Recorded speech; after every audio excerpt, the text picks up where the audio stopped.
And welcome back to the Gnostic Informant, and you are about to attain true gnosis.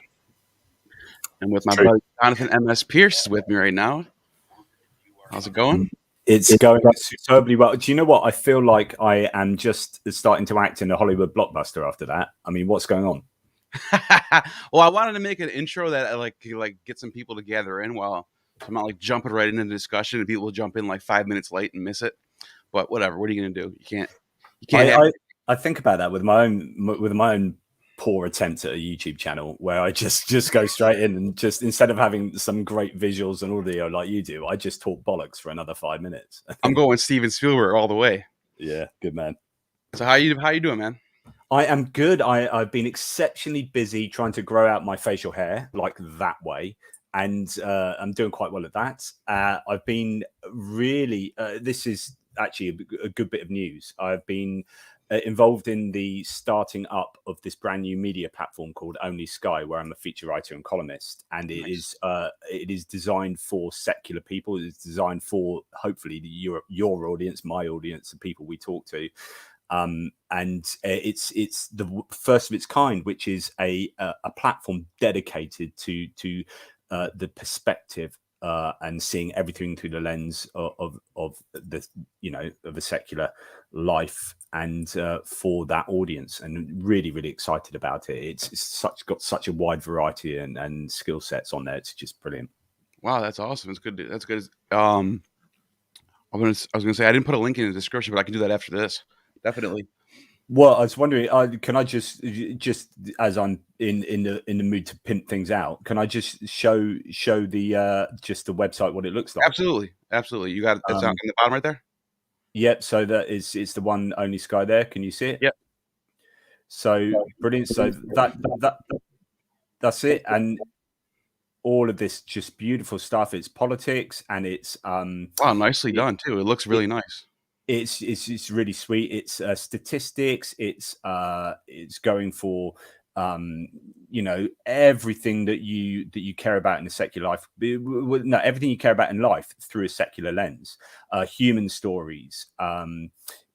Fighting for different sort of rights and this and that, but also comedy. There's a comedy section. There's a science section. There's me. I wrote an article on nice.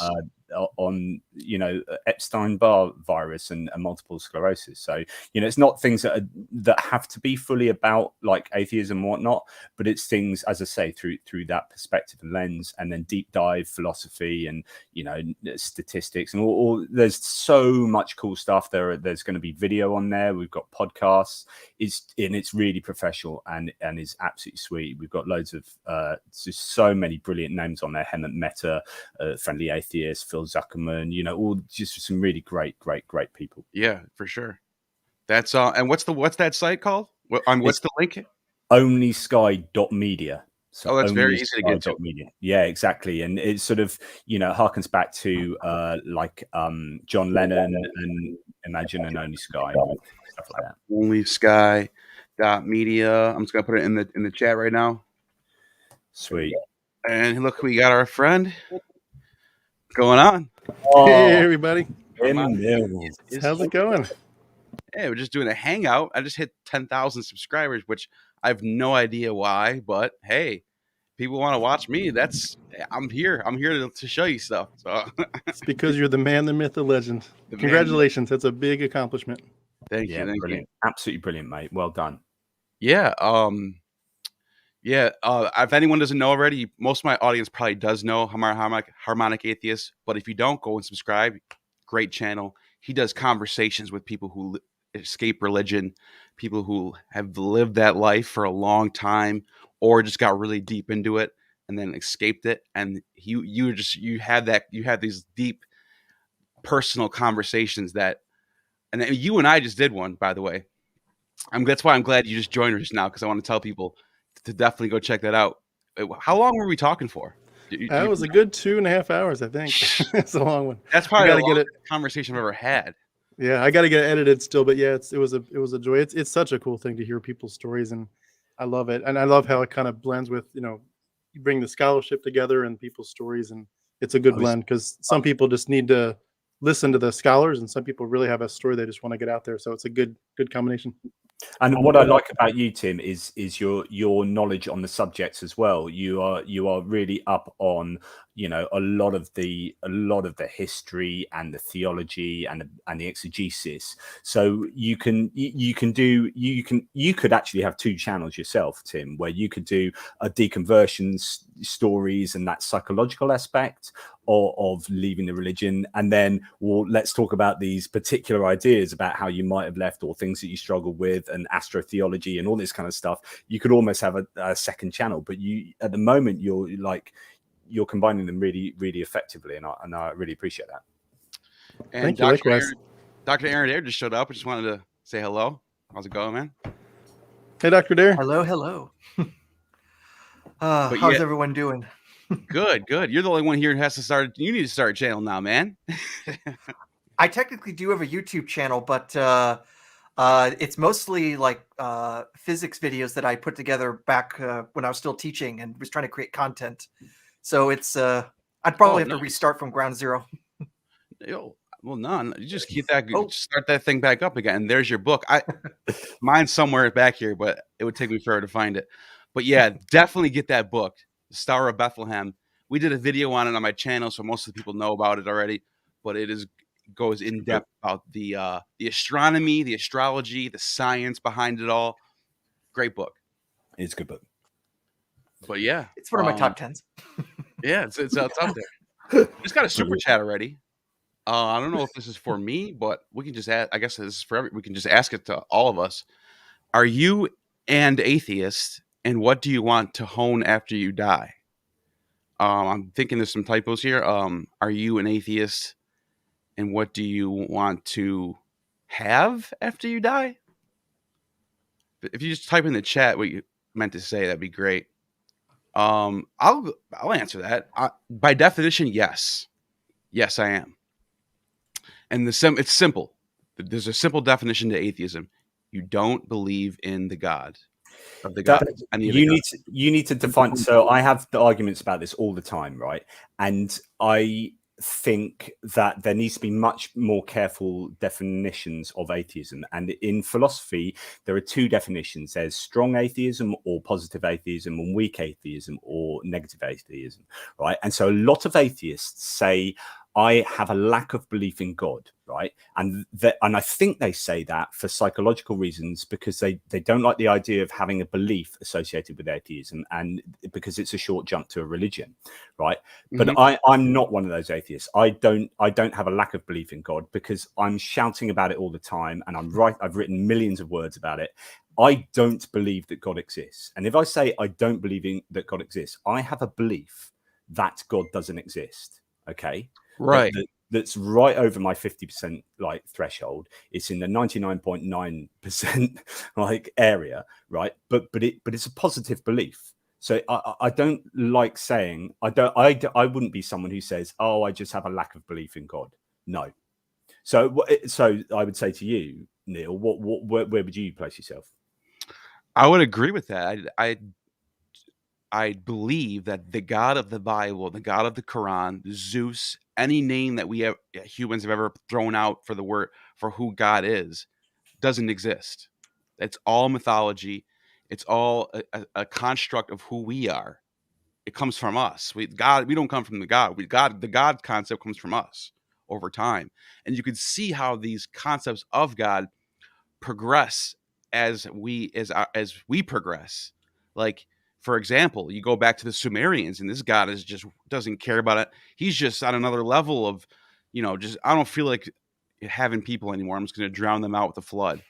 And then, that God is just like, all right, throw people in the river. If they survive, they're innocent.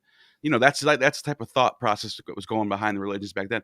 And then as you progress more and more through time, all of a sudden you have this Jesus character who's God, who's, I'll forgive you for all your sins. Just believe in me. And it's like I think as our philosophy got more and more advanced, our religions went along with it to keep up with the philosophy. That's what I think. Yeah, definitely. Mm-hmm.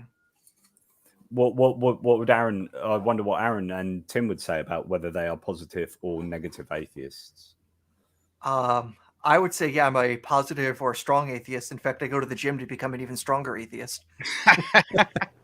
But at least seriously, that yeah, I find the lack of evidence extremely significant. That we have much better ways to account for how things work, why they work the way they do, and as you also say, that basically we see just how much God belief is a cultural product and how it will change with the fashions of philosophies that, and we can't even say because we're getting more and more right about it. Right. It's not too often that we go back to say, oh, Plato, he had everything right. It's now like, even modern Platonists don't exactly believe the same thing as Plato did. So when, there were all these efforts by early Christians to, make their religion as Platonic as possible, it's like, yeah, you're doing a good job conforming to something that's wrong. Yeah. That's basically what I see as the history of everything, or like the area that I've looked a lot because of, relating to my own subject matter, all the efforts to try to explain away all the miracle stories from the Bible. And why was that? Well, it was becoming fashionable in the Enlightenment to say, well, miracles don't happen. We believe this book. So how do we square the circle here? They just misunderstood what they saw. Right.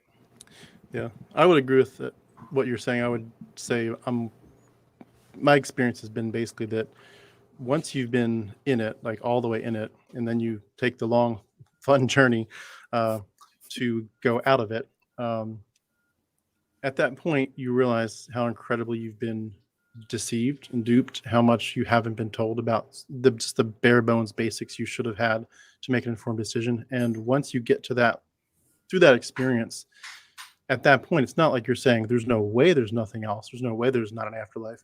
You're just saying, I've been so deceived that if there's going to be a truth that's going to come to the table and convince me that there's something, it's going to have to do a lot better than this. A lot better than circumcision, land theft, genocide, slavery, child brides, misogyny. You're going to have to do a lot better than that to convince me that there's something good here. And it's not like we're saying there's no way there's nothing. We're just saying the evidence doesn't lean in that direction. So it's not that we're saying I believe there's no God. You're saying I don't have evidence to believe that there is one. And if the evidence changes, I'll change with it. I want the truth more than I want anything else. That's a good thing. That's a good point that you just brought up, because there's a second part of this question: what do we want after we die? It's like, and I think that's interesting that he said that, because if I actually, believe it or not, hope that I'm wrong. Not that I hope that I'm wrong that Christianity is right. Not that I hope that I'm wrong that people are going to burn and suffer because I don't like them. I hope that I'm wrong in the sense that maybe there is something after. The only thing is, I just don't believe that because there's not the evidence. I don't want there to be. It's not that I hope to be worm food when I die. It's just that that might be the case, and it looks like it might be the case, but I don't have enough information to fully say that I know what's going to happen. But the thing is too, I've gone back to a lot, is if it's true that evolution is true, that we're not something special, we're not a created species, then you can't stop with us. You'd have to say, if there's an afterlife for us, there's one for the primates, there's one for the squirrels, there's one for the dogs and cats. We know all dogs go to heaven, but there's one for everybody. We can't do a special pleading and say there's one for us, but not for anything else that's ever existed before us. So there's, it falls apart for me. It really does. And I agree with you, though. It was one of the hardest pills to swallow. I've heard people Pine Creek Doug. He talks about how he wouldn't want to live forever, and other people have said as much. I totally understand that too. I was one of the people that wanted to live forever. I don't think I would ever get bored. If you gave me a trillion years, I'd never get bored. So this is where I would have to disagree with you, because I don't think people. I know you do. I don't think people understand eternity, right? Or really big numbers. So what you need to do, and I said this the other day, I don't know if anyone's watching one of my videos, but basically, if you imagine the biggest number in the world, that you can, in your human conception, imagine the very biggest number, right? Astronomically huge. That is, compared to infinity, an infinitesimally small fraction, right? So the biggest number that you can possibly think of, you can always multiply it by itself a gazillion times or whatever. So, and then you keep going, and then that number that you've now imagined is infinitesimally small. It's like 0 compared to infinity. So then you do that and you keep doing that, and it's always, any number you can ever think of is always going to be infinitesimally small. Now think of that in terms of time, and you would be existing for all of that, right?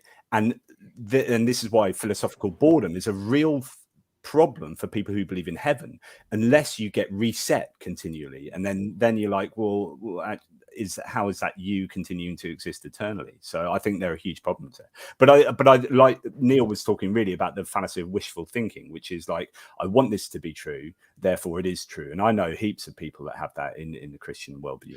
And I actually know that I'm for a lot of atheists that I'm on the side of, like, I'm not on the normals. Like, I'm on the, how do you say that? I'm on the minority by saying this. But a lot of atheists are like, I accept that that's going to happen, and I'm fine with that. I don't want to live forever. You know, like you mentioned with Pine Craig. I only say that is in the sense of like in the sense that I'm not. How do I explain this? In the sense it's like, is this all there is? What's the point? Like, you know what I mean? Like the normal thoughts that you get, not in the sense that I wish there's a heaven, or I wish that I can be like an angel flying around. Like, none of that stuff. It's just, it's a more of a how do you pronounce this? How do you say this? Like, a letdown is like, this is all there is. And I need to, but it is also a really important thing to understand, because now you're left with, what do I have to do to leave my mark on this world so people will remember me? How do I make the world better? It changes from, how do I get saved to live forever? How can I live forever? I should live forever, to, what can I do to make the world a better place so when I leave, people remember me as a good person? So you go from being selfish to selfless as a result of leaving theism. Yeah, it's a good point too. Because by the way, I should give you a chance to say hi to Derek. Hey, Derek. But just to comment on that too, it gives you the freedom too to say, I'm gonna be good just because I choose to, not because I'm afraid of torture or because I'm going to get a reward. There's no carrot and stick, and that's a huge difference from the old worldview. Yeah, I must admit, I just got done talking to God. So when you guys were saying God doesn't exist, I looked at him in the mirror this morning. Okay, so I don't know what you mean by God. Maybe that's a whole different discussion. You guys are talking about something else. So have you got a picture of me on your mirror? I was gonna say something about that. That Zeus-like beard, man. That's a legit beard, man, you got going on. It's my sides plus a growing beard, but the sides have got a head start, and so I'm like, man, I can't wait to be like a mixture between Wolverine and Dr. Bernardo from like the Victorian era. And it's from just typical one of the sons of El to usurping his throne. At this point, you are Yahweh when he changes his name from El Shaddai into, now you know me as I am that I am. You are the ruler at this point. Before, you were just one of his sons, and you just ruled a small tribe. But then, you've evolved into something much bigger, more cosmopolitan. It's what it seems like. Do you reckon like Judaism and then Christianity were just invented by some people on a Zoom chat in like 2000 BCE? Like, no, but I think we characterized it pretty well just then. Yeah, but did a good job. They did it through the power of the Ark of the Covenant. The Ark of the Covenant was able to give them a screen, just the magic behind it, and they can talk through their Skype that way. Nice.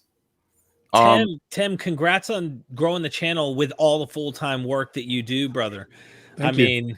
And I know that eventually, fingers crossed, you can do this full-time. And I gotta have you on my channel. I'm a little jelly. I gotta have you on my channel, man. Yeah, he got me first. Well, I'm half the man that Neil is. I'm at 5,000, so getting there. Yeah, I mean, I've been really helping Neil with like kind of just trying to pump out content there. He's been helping me with editing, and I got to get Aaron on too. Aaron, I hear you're quite the science guy when it comes to like dealing with these things. So I got to have you on at some point. I can pretend to be a science guy at least. Right. No, he's pretty good. I'm almost finished editing. What is this? Our third video we did together, or is our second? Yeah, that's right. Yeah, we first did one jumping around astronomy, astrology before. Then we did our first Zeitgeist deep dive, and then the one we did the other day. and that one might be out tomorrow or the next day. That one's very close to being finished. But Derek, I know you do a lot of videos, so you know you're probably pretty phased. But I was on with Aaron at Christmas. We did a nativity one, didn't we? Yeah. Oh, yeah. I'm saying I wanted to get with him. Yeah. And I still got to finish our last. Hope I didn't mess something up. I still got to finish the. Oh. Yep. The last. We still got one more, I think, or two more episodes. We got 2 more episodes of that. Yeah. That's a good series right there. Yeah. Don't tell me how it ends. I don't want spoilers. Let's just put it this way. Just like Game of Thrones. You live forever. You mean disappointing? No, I know, right? It's not like Game of Thrones, actually. I should have said that. Brilliant. Mitch Merzarel, thank you for the $10 super chat. I really appreciate that. That is really nice of you. Crawford Fulton King, thank you for the $5. I appreciate that. And I think there was one more to go after this one. You got 3 more after that. Do I really? Oh wow. Melody Joy. Wow. Good to see you, Melody Joy. Legend. Good friend of the channel, good friend of all of us here. Oh yeah. Thank you for the $5. Bill Castle. Thank you for the super chat. Bill Castle. You are awesome. Say 10. Say 10 is a legend. Yes, legend. Legend you are. $10. Thank you. Would there still be a point? Oh, we got a question. Cool. It makes it more fun. Would there still be a point to life if your afterlife only lasts 1 billion years? Then you are gone. That's such a good question.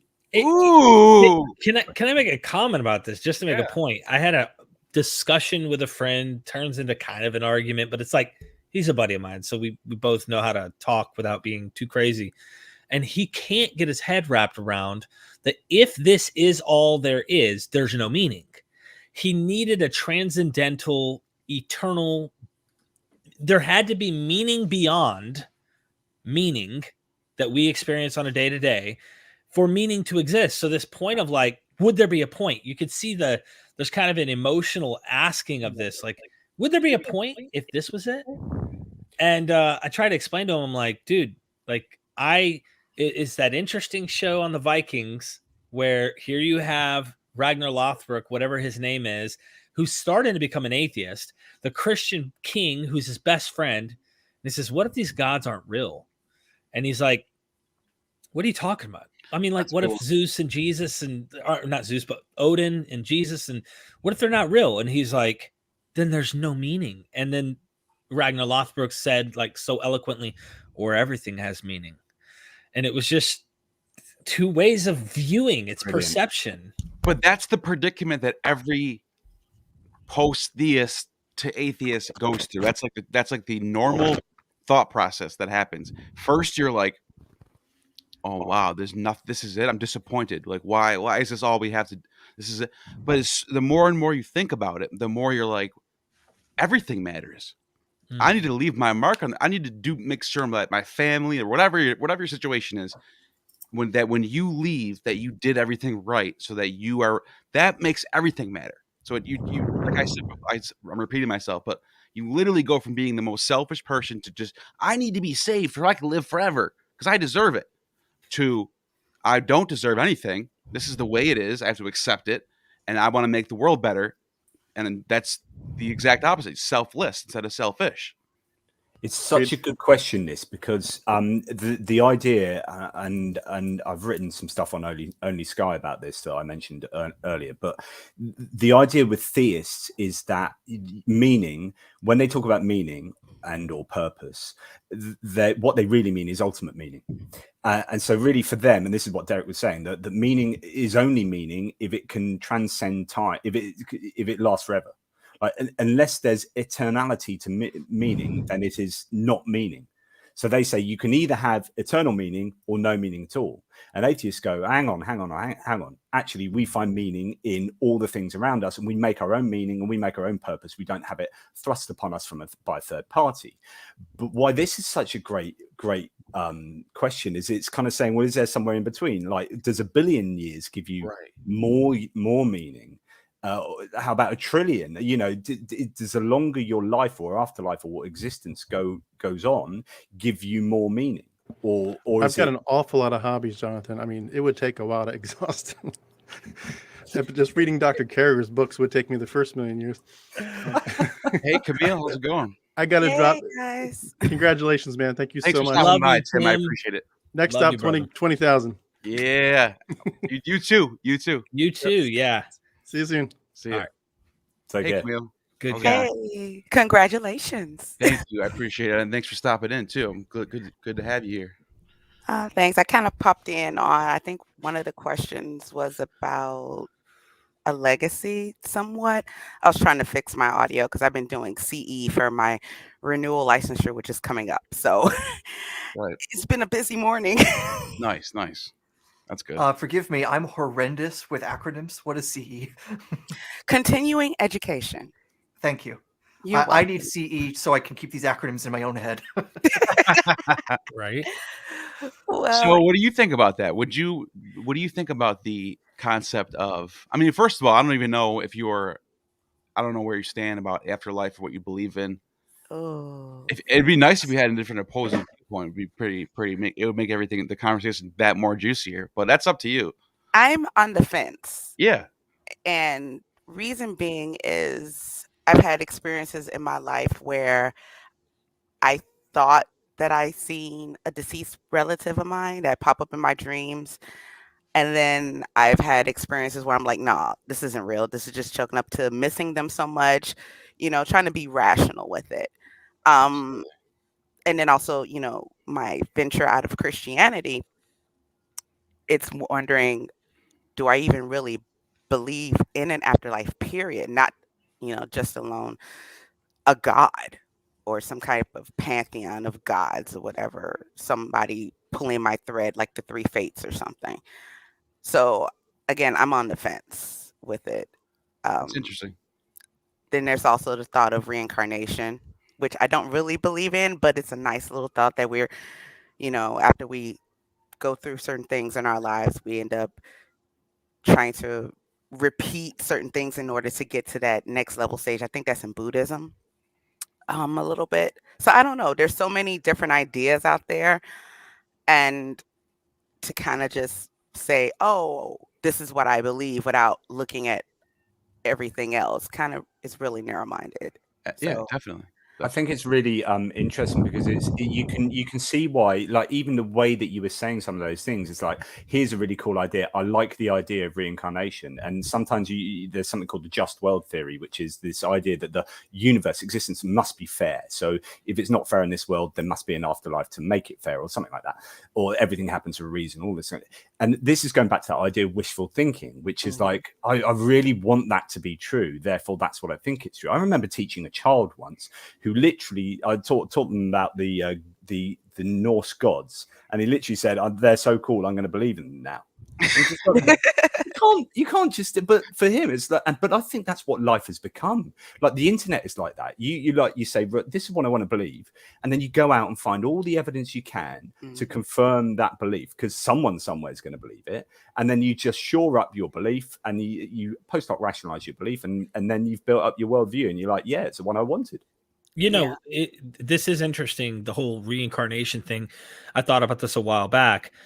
I think that there's easily a natural explanation for why we would think that that's possible. Not saying that it's true.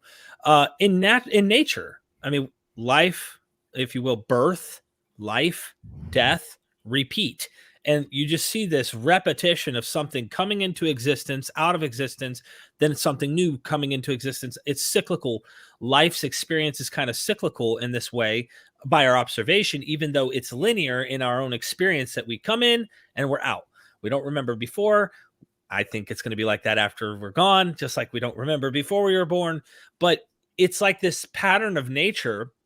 And all the religions are, even this idea, I think, of reincarnation, etc., are projections of our experience in the natural world, trying in ancient times, based on our superstitions and our limited knowledge of the cosmos with not very good critical skills, we've drawn these conclusions. If we went back 15,000 years ago, we were walking in a field and it was coming upon springtime. We saw the star Venus rise because that was our television. We would connect as oral thinkers. We didn't have writing. we would connect Venus as the divine power that brings life to planet Earth. We know that Venus has nothing to do with Earth's life. However, we connected these dots, and I think that that's what we're doing in these religions. But we're now getting into a time where enlightenment's starting to take over, and I hope we can still gradually, slowly land the plane, because I think they've been useful in our evolution, but finding a way to get beyond that and fill it with something different, if that makes sense. Yeah, I think we've all read stories where we felt inspired by something where, from a different culture. Like, I'm really into like Asian mythology, mostly like Korean and Chinese, especially Chinese, and looking at the differences between that and, say, Norse mythology, or Greek mythology. So you're always like, what is this? It's curious. You're trying to just basically put all the pieces in because everybody has a different story to tell. And it's very interesting to look at these different cultures. Like, this is how they thought, the world was created. You have a divine father, a divine mother, the earth and the sky coming together and creating these things, or being born from someone's head or their thigh, types of things. It's just that human curiosity. And that's what I think a lot of these tales from, that time period in human existence are just tales of explaining how we got here, why man does what they do. Because regardless of what continent you go on, there's still kind of like that same thread of creation, of life and human behavior. It's just different how they tell it. And those creation myths appear to be just very simple, like allegories or concoctions of what people saw around them, which is they saw a man and a woman, so therefore there's some kind of duality, chaos and order represented by man and woman. There's no one like 10,000 years ago came up with like quantum fields, right? It's like it's all kind of taking ideas that you see around you and trying to make sense of what you don't understand by the things you do understand, and then sort of dressing it up in mythological terms. And I think, and that's why you get the similar motifs. I mean, it's really interesting that you're looking at all these different mythologies from around the world, and the interesting thing is how are they similar and how are they different? What are the common motifs that we see in all of these creation myths, and how does that one differ, and why does it differ? Yeah, but before I get to the next couple of super chats, I want to say something interesting that when I was going into my Gnostic phase for a little while, I was listening to like Manly P. Hall, and Alan Watts was another one. I don't know if you know about Alan Watts. This dude is on another level. But anyways, Alan Watts, I used to listen to Alan Watts, and he would talk about going to India and meeting with like yogis and Brahmins. And he said that he would talk to people there who are like, they had like their caste system, right? This is how Hindus are. They had their caste system, and the people on the bottom of the bottom, the lowest, the servants basically, they believed in the mythology. They believed in reincarnation. It was like they lived for it. And then, but he was there to like talk to people who were like the highest up Brahmins, and he would ask them, "Do you really believe in reincarnation?" And they would like kind of laugh at him and be like, "That's fascinating." And they'd be like, "It's not really that big of a deal. It doesn't matter. It's all about dharma. It's all about living in the now. It's all about having virtue and all these principles." But he put it together. It's like sometimes these myths are put in place for certain people because it gives them purpose or whatever. But like in the grand scheme, the people on the top are the ones laughing at this. Like they don't even believe in it. It reminds me of Nietzsche and what Nietzsche says about Christianity, but also it's just quite an interesting thing you point out there is I saw a quote. I can't remember who it was. They said religion is there to keep the poor from killing the rich. Like, you know what I mean? It's there to keep them, like, it's a mental control to keep them from wanting to come and kill me. Cause you know what'll happen? You'll be judged by God Almighty, or you'll reincarnate into a slug, and I'll put salt on you. But if you think about it, who are affected most by religion? It is the downtrodden. It is the poor. It is the weakest of human civilization. Those are the ones who gravitate more towards there being a higher power versus those who are more well off, those who are higher in the caste system, just as Neil was talking about the gentleman who talked with yogis and stuff. that's who gravitates to it. And if you look at Christianity in that way, it's the same thing. The majority of people that go to church, you know, that are part of it, are those who've had hard times in their life, who were abused, who were the black sheep of society, so to speak, who've had all these issues. And they gravitate to that because it gives them hope.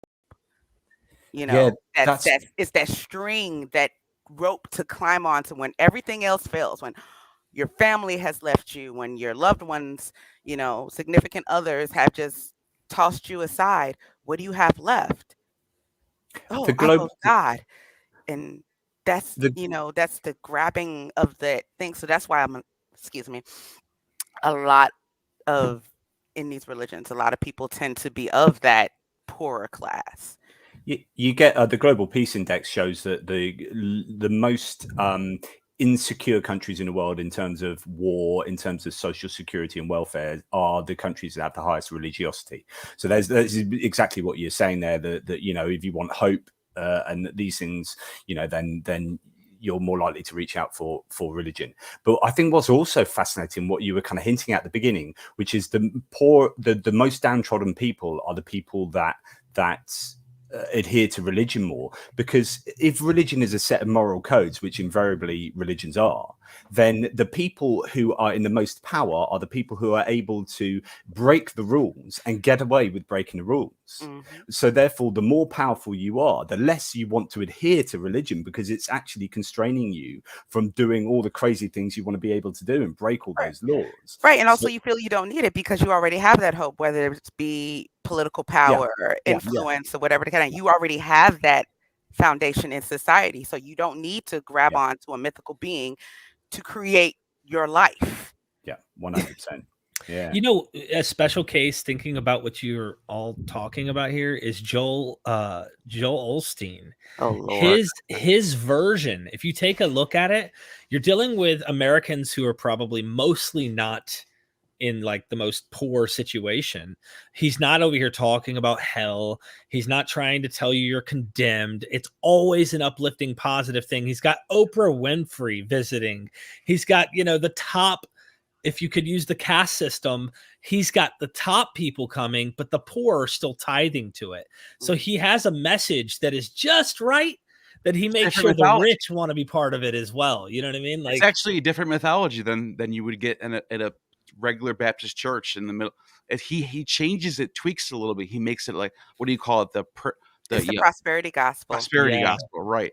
So it's a different mythology if you really think about it. If you really bring it down, double those millions, come in here and believe. Yeah, it's like God wants you to be successful. He wants you to prosper. You know, greater is He that's in you than he that is in the world, type of stuff. You know, if you see it, you speak to the mountain, and it shall be moved, type of thing. And but when you've got all that, I think what Derek is saying, like when you've got all that and you're still getting involved, then it becomes about status. It becomes about the psychology of validation. It's like, I've got everything. You know, you look at someone like Elon Musk or Jeff Bezos, and when you've got everything, what do? Well, you fly to the moon and look back at the earth and have some kind of like existential like enlightenment where you go like, I've got everything, I don't need anything, so what am I doing with my life? I need to validate myself in some other way.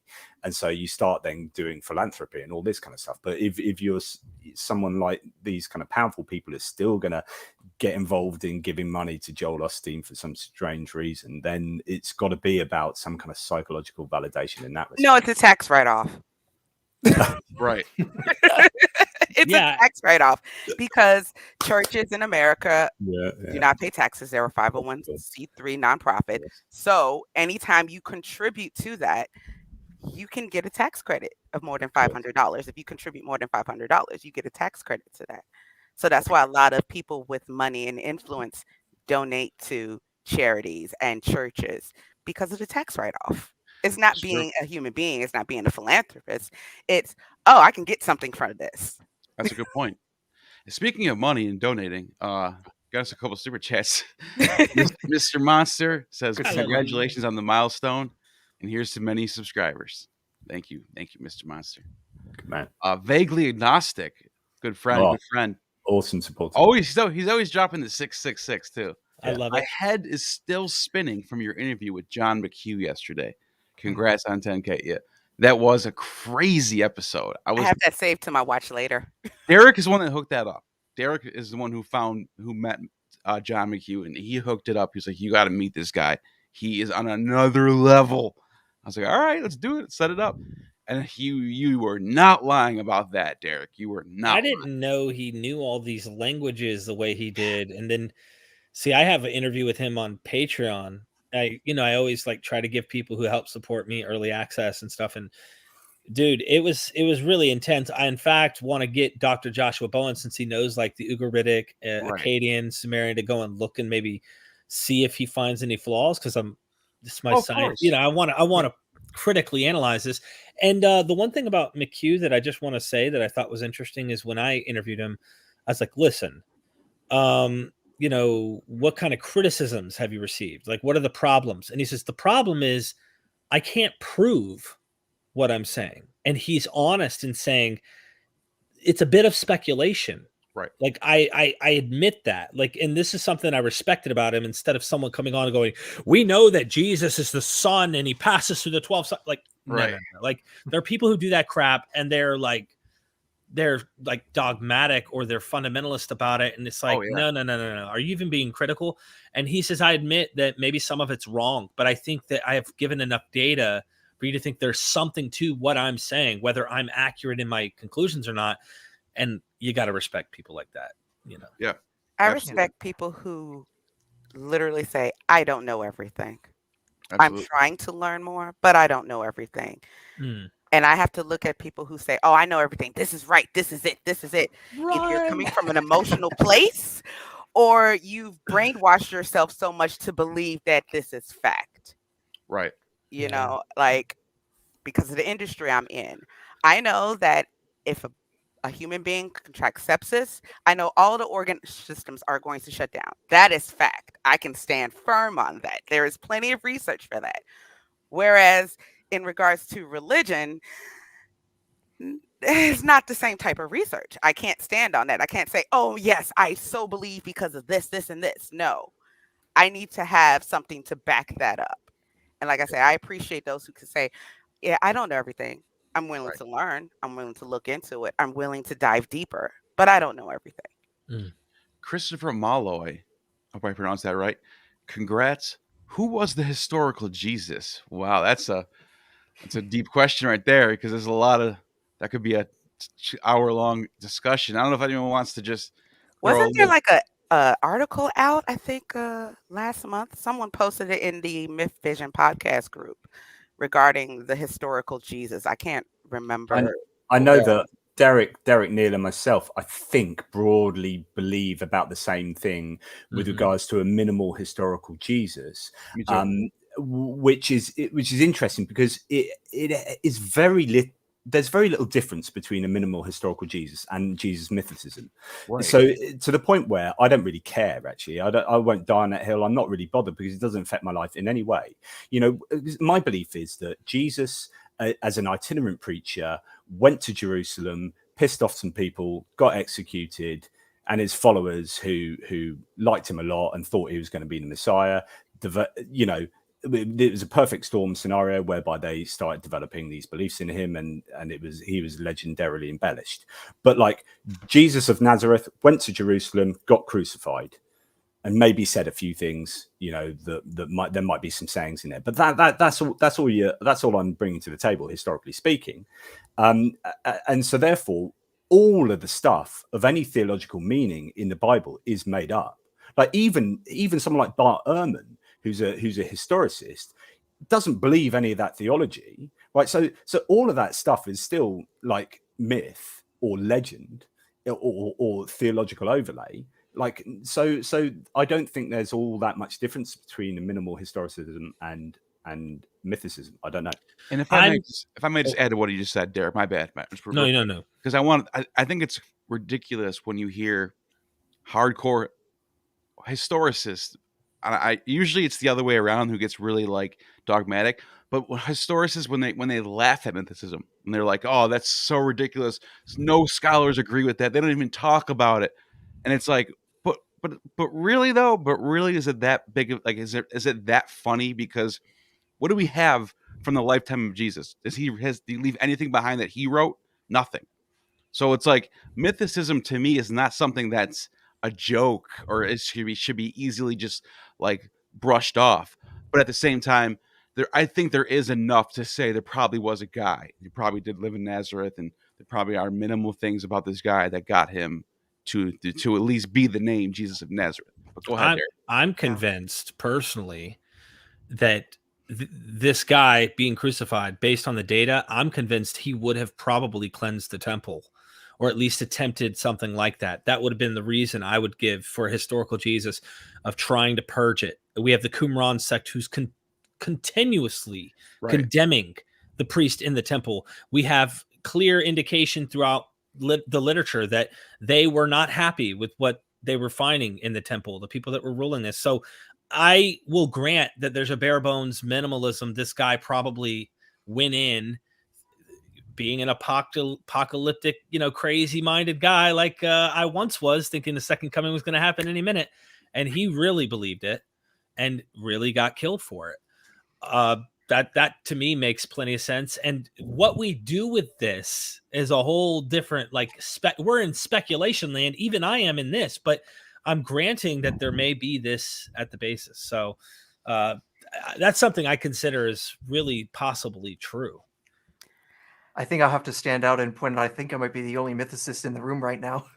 Oh, I didn't know you were a mythicist, but that's interesting. Yeah, I thought I would at least express that. Yeah, I basically find Richard Carey's case the direction I lean right now. But to me, it's ultimately an academic question because whether or not there was an historical Jesus, by the time you get to the 2nd century, it doesn't matter to explain the history of the church. So to me, it's ultimately academic. My life or afterlife doesn't matter to it, but it's damn interesting one way or the other. When I get into the details of these things, I think it makes more sense to lean the other way after reading Richard and stuff. Heavenly crucifixion of the seed of David manufactured in heaven. He's crucified by demons in the heaven. That stuff seems way more ad hoc than the reality that Josephus talks about real Jews being actually crucified by Romans who were probably controlled by demons in the mindset. So I took the archons of this age. Clearly the people are being possessed by these spirits. Even the Jews are, satanic or evil in the mind of John, for example. It's not that they are actual demons. It's that they're controlled by them. So I think it's a both and these are like little details that started to make me go, hold on. If we had more data and there was like more evidence other than like this ascension of Isaiah, where he's a very minor position, most academics don't take this as evidence that like, here's this celestial rank stuff, then I would be more convinced that maybe Jesus was actually manufactured in the mindset of these Jews. He's an angelic figure. He was crucified in heaven. He was born in heaven or manufactured of the seed of David in heaven. All of that stuff seems ad hoc compared to just simply granting there was a guy who was mythologized. To me, that's to give you in a nutshell, that's why. But I get it, because if Carrier's right, that the wild superstitions that he's pointing out are what Paul had in mind, we don't know what we're talking about at that point. But I just don't have that evidence for me to say that is exactly what they were thinking. Anyway, I think it's all about Paul. Yeah. Mm-hmm. Yeah, it is.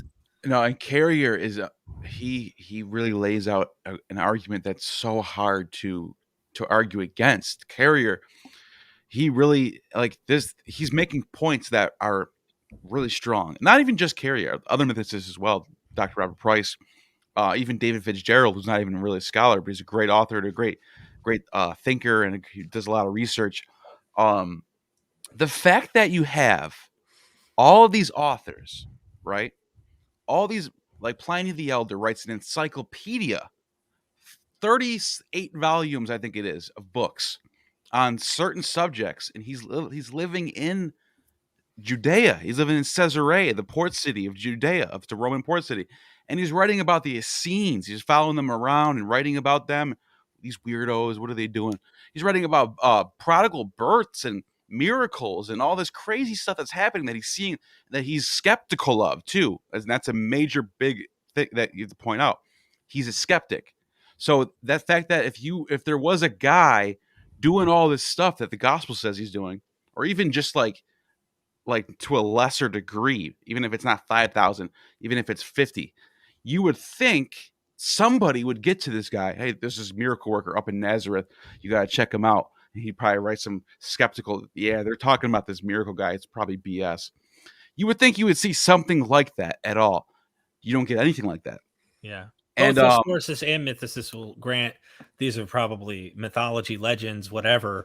So yeah. And so you got Gary Habermas saying stuff like he's a PhD scholar, probably smarter than me, obviously, but you got him saying stuff like, "Oh, we have more evidence for the life of Jesus than we do for Julius Caesar and Alexander the Great," and I'm just like, what? How does that go unchecked? Alexander the Great sweeps through Asia with his army. He left so much evidence that all over the whole entire Middle East, you have Greek inscriptions of where his army was. Julius Caesar literally wrote stuff in his hand that's passed down to us. So in Carrier's book, Jesus from Outer Space, one of the best sections of that book is where he goes through all those claims about that Christians make. We've got more evidence for this person than Jesus. We got more evidence for Jesus than this person. More evidence for Jesus than this person. And he goes through that really well in his book, and that's a really good section that's worth bookmarking. Yeah, I'm not shaming mythicist. Yeah. I got the historicity of Jesus over there somewhere. But you know what, though? I have to say this, because I was a mythicist. I really was. And this was not even that long ago, a couple of months ago. What changed my mind was the argument about the Nazareth thing. Okay? This is literally did it for me. This literally I wasn't a strong mythicist. I was sort of a on the fence mythicist. I was like, I don't think he probably existed. I think Carrier's right. But then I thought about it. Why? If you're inventing this heavenly logos Jesus, why would you make him from Nazareth? Yeah. What would be the point of that? It doesn't make any sense at all. To me, it's too confusing. I know that in Mark, there's a verse that says, and the prophet said he would come from Nazareth. But to me, that makes more sense of them trying to make sense of him being from Nazareth than it is for them to just confuse you and say he's from Bethlehem, he's from Nazareth, he's a Galilean, he's this, that, and the third. No. Because it gets so you're absolutely right. There's a problem that the prophecies say he should be born in Bethlehem, except actually I think that's a misreading of the prophecies, because I think it means he needs to be of the clan of Bethlehem, and he doesn't need to actually be born there, but just from the seed of David type thing. Right. But so there's that prophecy, which is a problem, because I think I talked about this in my book, The Nativity of Critical Examination, where it's like he's called Jesus of Nazareth, and his followers know him as Jesus of Nazareth, but then they have to get him to be born in Bethlehem, which is a real problem. So Luke and Matthew have two different ways of getting him from Bethlehem to awesome book. Thank you very much. Hey, shameless plug. My name is Derek Shameless Lambert, in case you're wondering. There's no shame. He's just the billboard that I have down there. Right? No shame. But so Luke and Matthew have two different ways of getting him from Nazareth to Bethlehem to fulfill this prophecy. But the problem is created because he's known as Jesus of Nazareth. And then you get these, as you say, Neil, these Nazarene prophecies. But then there are huge amounts of problems with them, because actually Nazarene could almost certainly mean something else. And they're not found in the Old Testament. They're nowhere. They're just in the New Testament, as if we're supposed to know about them. But is it Nazarene? Is it Nazarite? Is it Nazarene? Is it someone from Nazareth? Is it, there's a huge problem with that as well. But I think your point that he was known as Jesus of Nazareth, and that if you made him up out of nothing, you would call him Jesus of Bethlehem. Would be my opinion. If you're Matthew and Luke, and you're like, and this person is like, and you can go for it with him, you just make up anything, you would have him Jesus of Bethlehem. Yep. Just to continue to be the contrarian, then. Oh, I'm sorry. Go ahead, Camila. I'm sorry. I think of it as a writer starting a character with a humble beginning. It makes them more relatable. It makes them more easier to grab a hold of. Like, if he came from this little town of Nazareth, with all these prophecies and stuff, and then became this, and he was actually the Son of God or something. Maybe that's usually my thought process on it, where they're trying to just make him seem like a regular person, with humble beginnings, just like like Harry Potter or something. Never know. My thought on it. and I keep thinking back to, and I'm aging myself here, Xena Warrior Princess. That's a good show.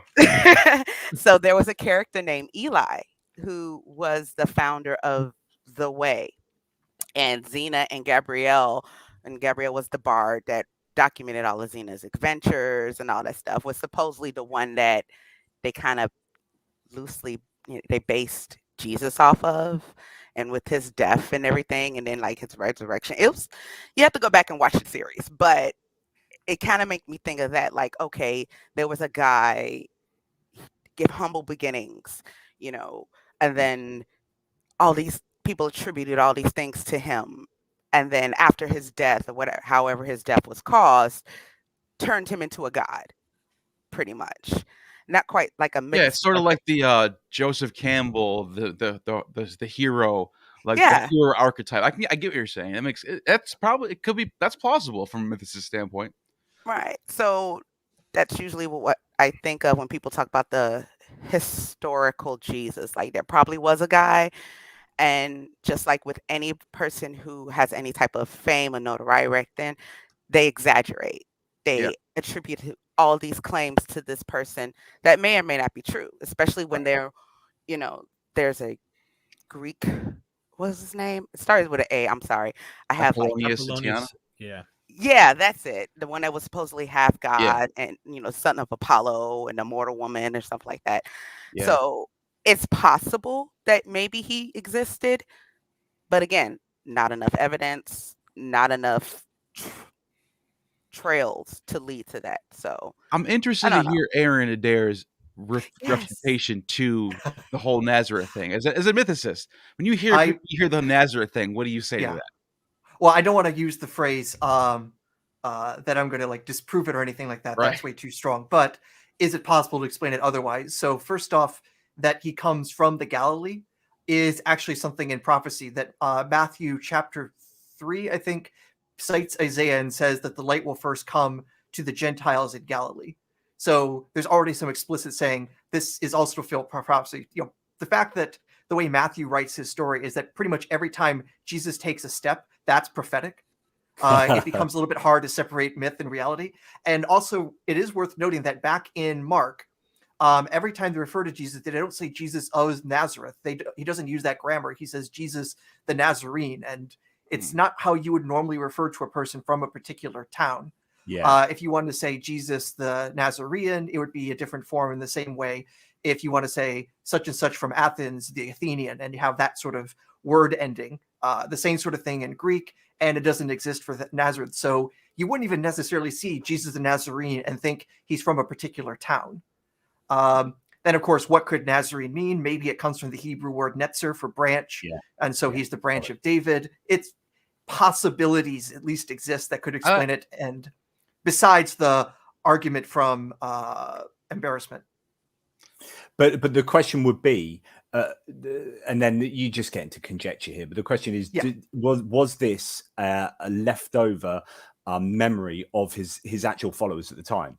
So that they knew him as Jesus of Nazareth, and then were post hoc, so that it was just in their vocabulary. But then you're absolutely right. The Nazarene, that's what I tried to say earlier, is that the idea that he is actually Jesus of Nazareth is problematic because there are three different ways of interpreting the Nazarene claim. I mean, Nazarene was a term used to denote Christians by, I think, an early Jewish text, just a generic term. And so, that's confusing matters as well. And as you say, netzer, meaning branch, is it that? Or is it a Nazarene, which is, like Samson was part of this, like, particular, or is it Nazarite, but part of the kind of sect? And so, it's all very confusing.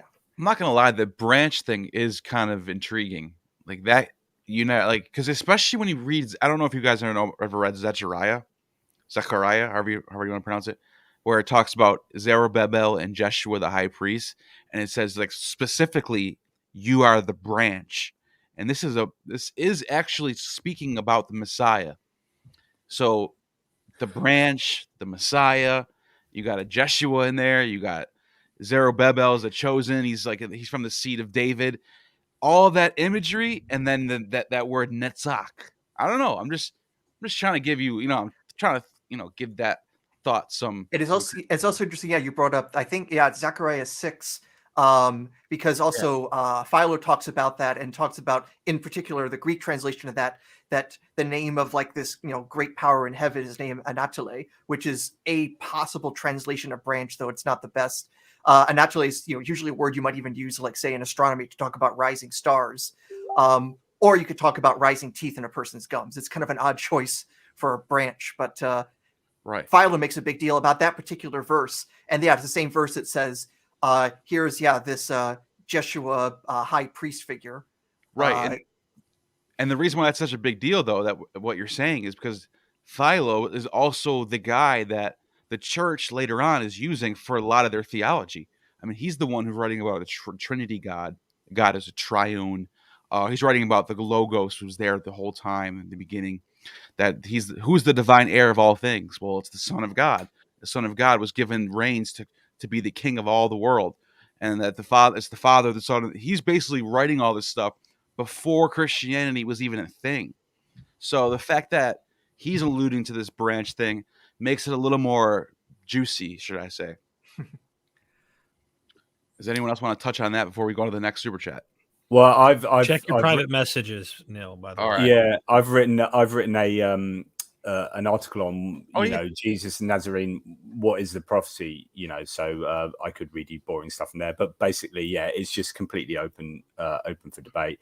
There's reference. Is it reference to Isaiah 11? And there shall come forth a shoot out of the stock of Jesse, and a branch out of his roots shall bear fruit. And that's with it. Does it refer to netzer, meaning shoot? And that's how you get the word, or is it from Nazarite? But then nowhere in Jewish scriptures is it stated that the Messiah shall ever take the Nazarite vow. So again, that's a problematic understanding of so-called prophecy. And the problem is that prophecy you can't really with some of Matthew's so-called prophecies, we struggle to actually find them in the Old Testament. Which is a bit of a problem. He says, here's a prophecy, and you're like, well, is there one? Where is it? So it's thoroughly problematic. So Aaron's got a good point. Yeah. I'm glad to see some new people. Dr. Kill's here, and I'm also glad that a Christian is going to be joining us, Caleb. So we have some different perspectives going to join this conversation. But what's up, Dr. Kip? Hey, man. How's it going? Can you hear me okay? Yeah, thanks for jumping in, man. That's good. Yeah, no, I see you have a 10,000 sub celebration here. Congratulations.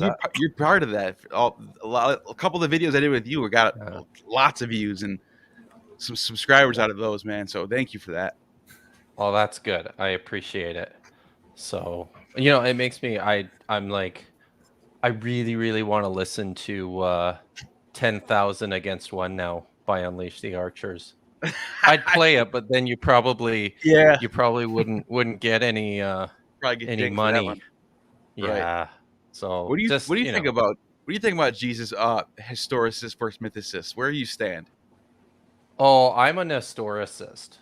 Okay. So and the way I look at this is I mean the more and more I think about it, I think it's just it's kind of silly that anybody's arguing about this. And I think mostly the reason it's silly anybody's arguing about this is because in the first place, the case for an historical Jesus is not a strong one.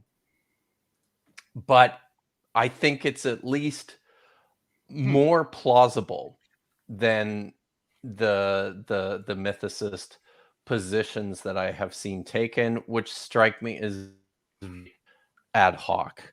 The work that Carrier's done, or the stuff that David Fitzgerald has done, strikes me as forming a conclusion and then fitting the evidence around that conclusion. There's a lot of issues with the way the case is made that just I don't think are very convincing. And in the end, it looks to me like, there's no, like, it doesn't seem any more plausible to me that there was no historical Jesus than there was. And it doesn't make Like from an historical perspective, it doesn't make much of a difference, just because the serious work that's done in the historical Jesus really is already so far away from like the theological work to begin with, that it's one of these things where I'm like, it's kind of silly we're arguing about this stuff. So. Yeah, I get what you're saying. I just yeah, I would, for the most part, I agree. I just think that when mythicists bring up the lack of physical evidence, the lack of primary sources, I think they have a point. But at the end of the day, I think, like you said, I think certain things, like the the criteria for embarrassment, certain stuff like that, being from Nazareth. At the end of the day, I do agree with what you're saying. I think, okay, there's a guy. Like regardless, there's a guy. He's just there. It's just a guy. You know what I mean? But like I said earlier, I don't laugh at mythicism at all, especially Carrier. I think Carrier makes great points. And what you find as well, Neil, is that you look at a book like Jesus from Outer Space, and I can read that as a historicist and take so much out of that, which is just as applicable to criticizing Jesus from a historicist point of view. I mean, they're like, I reckon 90% of that book you can read as a historicist and go, yes, absolutely, yeah, there's a huge problem. So yeah. Hey, real quick, Caleb, when you're if you're not talking, mute the mic, because I can hear a lot of disturbing noise, like almost like. Oh yeah, Caleb. like Sorry, that, you're wrong. Disturbing noise. What's going on back there? Evil reprobate noise is what I keep hearing. Caleb wanted to join. I gave him the wrong link. I'm like, and then I looked down. I was like, oh, crap. Okay. Yeah, I was thinking, is that just the video link? Like, thank you, but I was already watching that. Even the link that he's already watching. I'm like, oh, my bad, bro.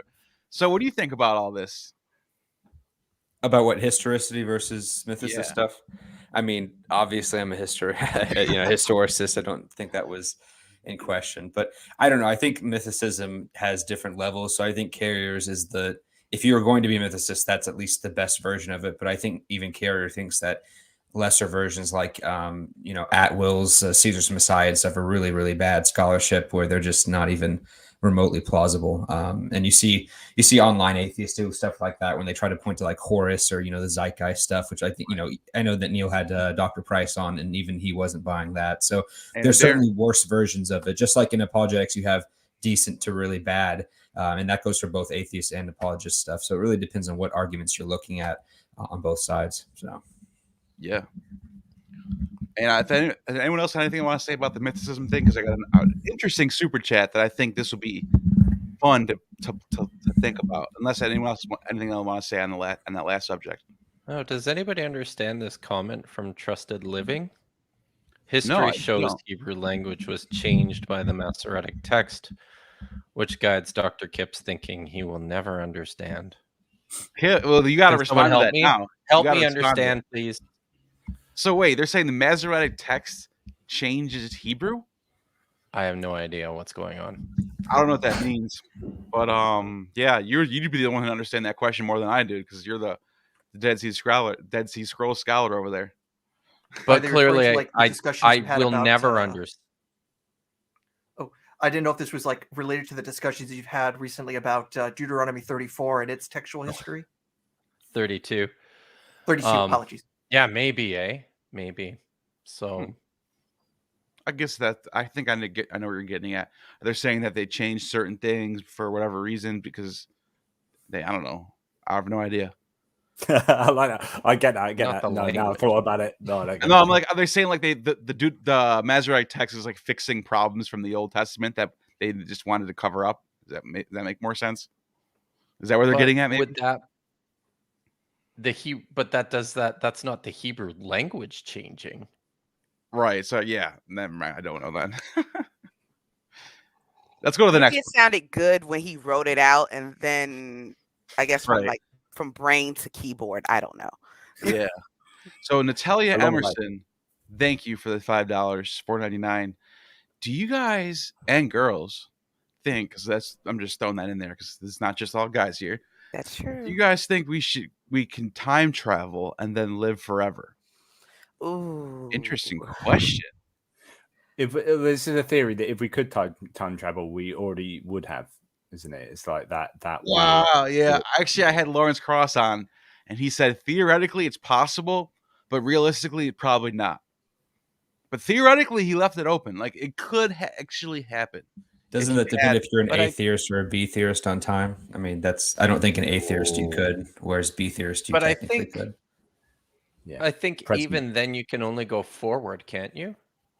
No, I There mean, are Or is it the other way? solutions Or backwards? to You general can only go relativity where you backwards? could travel back in time, but Yeah. usually the scenarios are unlikely, and that doesn't even account for quantum mechanics. So, for example, there's something called the Tipler cylinder. It was a solution figured out by Frank Tipler from Tulane University. So, what you need is a very large. Frank Tipler. You love him. Well, in his physics, he's absolutely brilliant. In his biblical studies, holy shit, what the heck is going on? To put it nicely. But one of the things he showed as a solution to general relativity is if you have a very long cylinder, and usually in physics, when we say very long, that's just a shorthand for infinite. So an infinite large cylinder spinning at very, very close to the speed of light. Basically, if you were going along that cylinder, time would be different at one end than the other, so you could travel back in time. But so like well, let's just say this much: that in a sense, yeah. But the idea that you need a cylinder, basically at least as large as a galaxy, and then having it spin at like 99% the speed of light, and it not just fly apart. And again, this isn't even accounting for what quantum mechanics might do to the whole system. Yeah, we're not doing that. So this is what Lawrence Cross cheaply said to me when he said theoretically yes, realistically no. Yeah, so really it's not there have been other ways to try to find any sort of quirk in physics that might possibly somewhere allow things, but also it would have to have like restrictions. There's the comic I've seen several times before.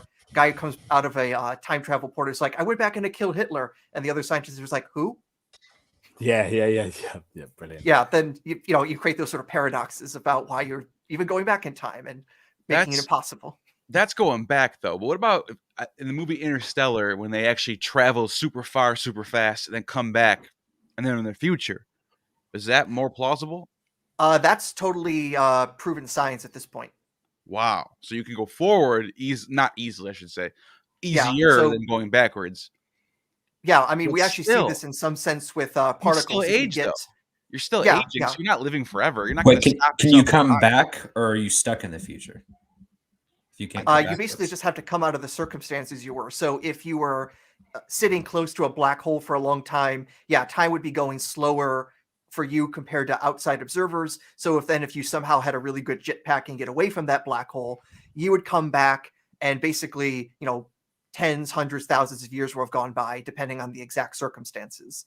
And like I said, you'd still be aging. Your body's still aging to whatever your circumstances are. So you're not cheating death. You're just gonna die in the same amount of time.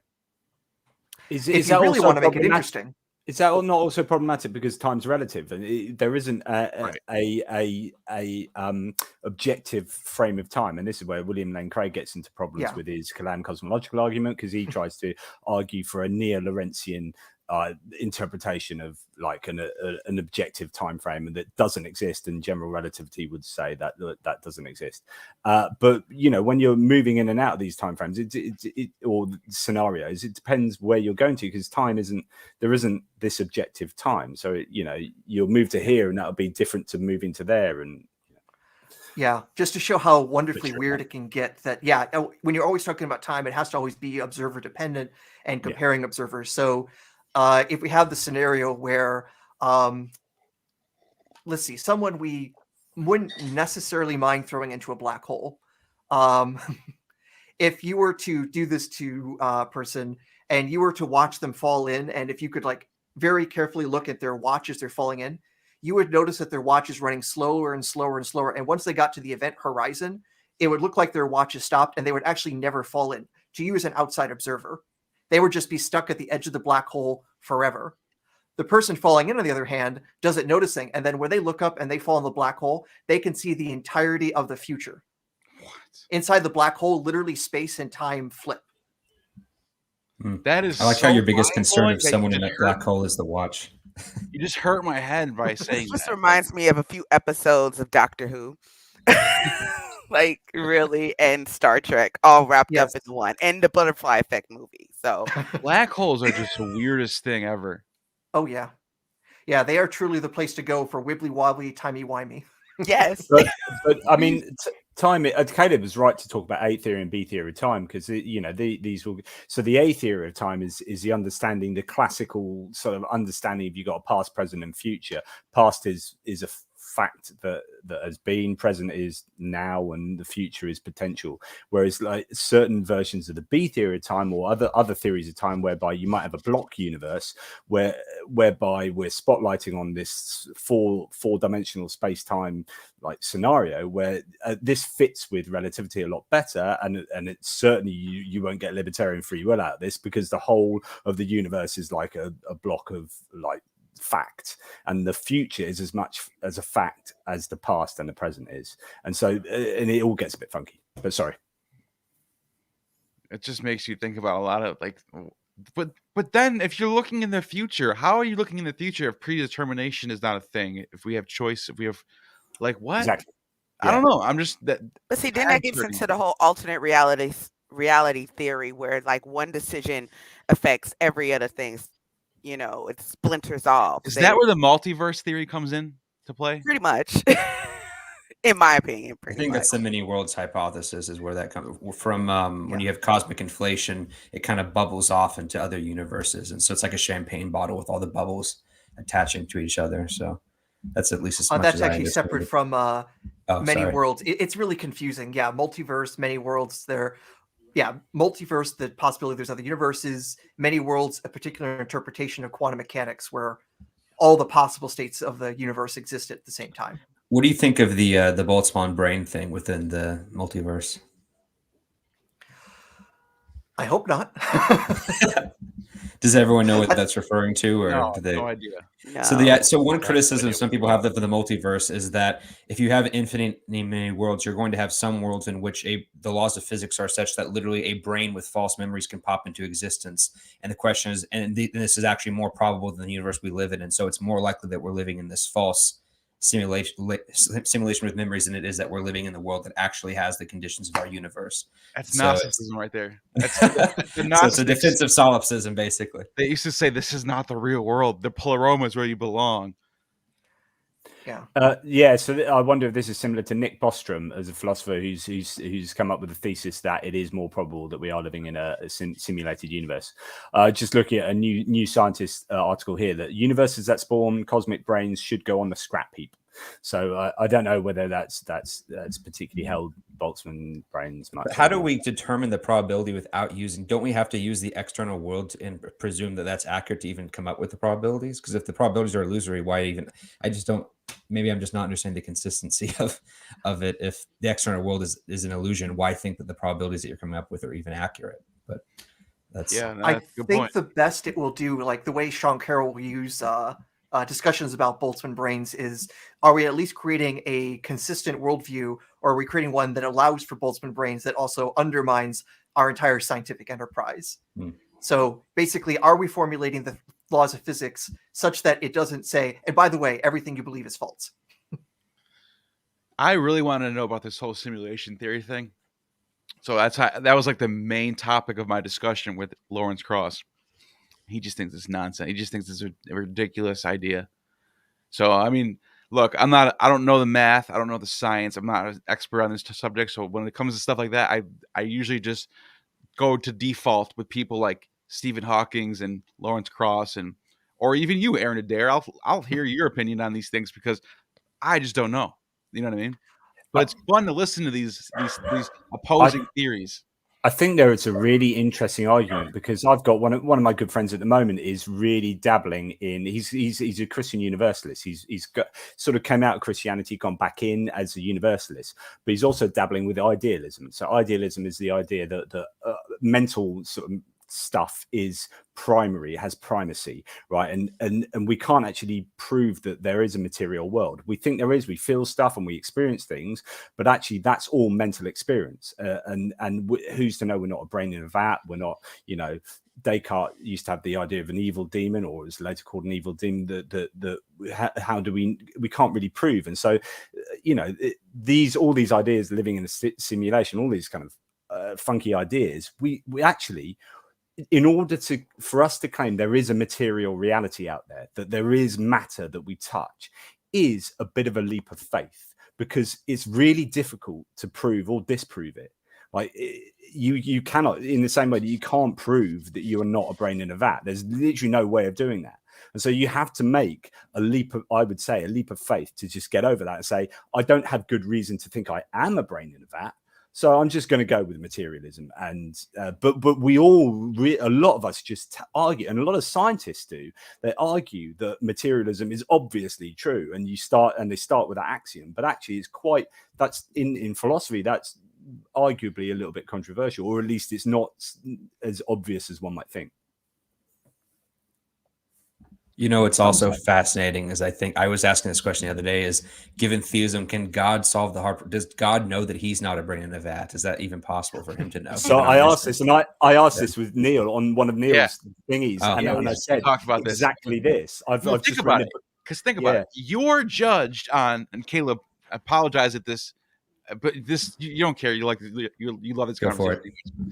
Think about it. You're judged solely on if you believe in his existence or not. That's it. Like, then I'm talking just purely Christianity right now. This is not Islam. This is not Judaism. In Christianity, the virtue of faith is all there. Like, that's all that matters. It doesn't matter what evidence that goes against it. It doesn't matter what evidence is for something else. This is what your existence depends on. Now, that same exact God who's judging you based on that one thing doesn't have the same standards apply to him. He doesn't have to, what if there's something above me that I can't prove? How do I know there's nothing there? In fact, Dark Matter did a really funny video about that I thought was pretty interesting, because God's basically an atheist. God doesn't believe in a God higher than him, so God's an atheist, right? Yeah, so it's the same problem. God can no longer know that he's not a minor God in an infinite ladder of gods above him. God can no more know that he's not a god in a vat than we can know. We're not. Caleb, what do you think? I'm not pissed off. I was just saying, like, I don't necessarily disagree with that, but I also don't claim with absolute certainty. So I think that just as we are justified in saying that we're not a brain in a vat, God is justified in saying that he is not. And so it can be a very high degree of probability rather than an absolute assertion of sure, belief. But he can't have omniscience. He literally can't know. Omniscience doesn't apply to things that can't. Omniscience only applies to things that are possible to know. If it's impossible to know, yes, you would say that's it's unfeasible for God to know that. Yes, if God cannot know what cannot be known, he can only know everything that's logically possible to know. Is that a little bit convenient? I don't know. Look, I feel if God can. Well, if you're going to say God can know what is not possible to know, then I think that problem just goes away. I mean, same way people I'd say that God can literally do the logically impossible. The problem if it goes away like that, then yeah, he can be contradictory, and who cares? He's omnipotent. We presuppose that omnipotence cannot include the logically impossible, which is why these are problems, right? So you brought up Christianity, Neil, and I look reading these books. This one by Francesca Stravacapoulou. And, just blowing me away right now. I mean, what are we talking about when we say God? It becomes even sillier and sillier when you find out where this God comes from and how he usurps his father's throne. He becomes the high God. Like, when you see the evolution of this, what we're talking about is philosophy. We're talking about baggage philosophy attached to what we call Christianity. And so this is a whole like, is it possible there's a God? Sure. But let's go ahead and get rid of the text here and focus on what we want to do, what I call mental masturbation. And that's philosophical thinking. And try to that's why I love doing it so much. It's fun. I'm saying it's fun. But when we're talking about this possible omniscient and this and that, we're not talking about this God. This is evolved. This is something that is really not the same thing. And that is the problem I'm finding more and more. So while there could be a creator or something, I'm not even saying that's not possible, but I can tell you, reading and learning more about the origins from Canaanite religion onward, you're going to see all of that stuff. None of them saw this. None of them knew about an all-powerful, eternal, everlasting. No, none of that. That was philosophy over time. Yeah, Derek, that is such an amazingly good point. It's such an important point to know that in 2,000, 3,000, 4,000 years, we have abstracted God out to get around all the problems that thinkers have come across. They've had to abstract God further and further until God is sitting outside the universe and causally created the universe before space and time existed, right? And it's just this kind of abstract idea that exists out here.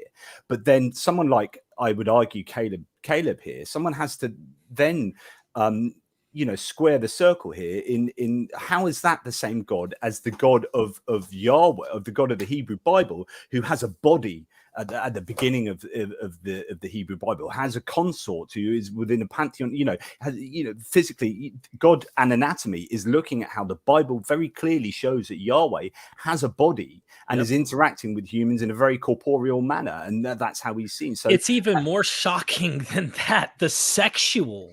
I mean, there's like 3.5 chapters of loaded information about, and I sent this to Kip yesterday. I was like, what's going on in the Bible, man? And he's like, yeah, there's even more. He started telling me more. I'm like, oh, it never ends. So what we understand has changed. And that is the point I'm getting at, is like, what do we mean by God? Because I think that this has taken on a new meaning over time, and it has become more of a philosophy question rather than a biblical, textual, my Bible teaches this about God.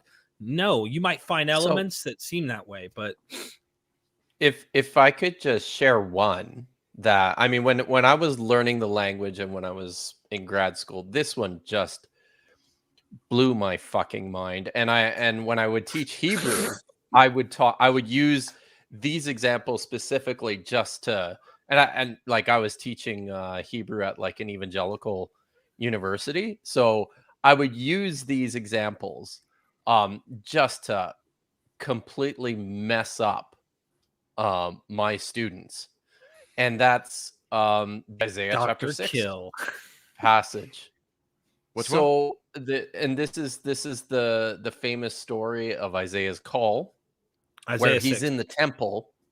Isaiah 6, yes. He's in the temple and he has a vision of Yahweh.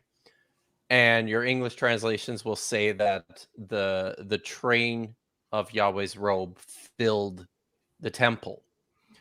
Further on in the description, it says that I believe they're seraphim. I think they're seraphim.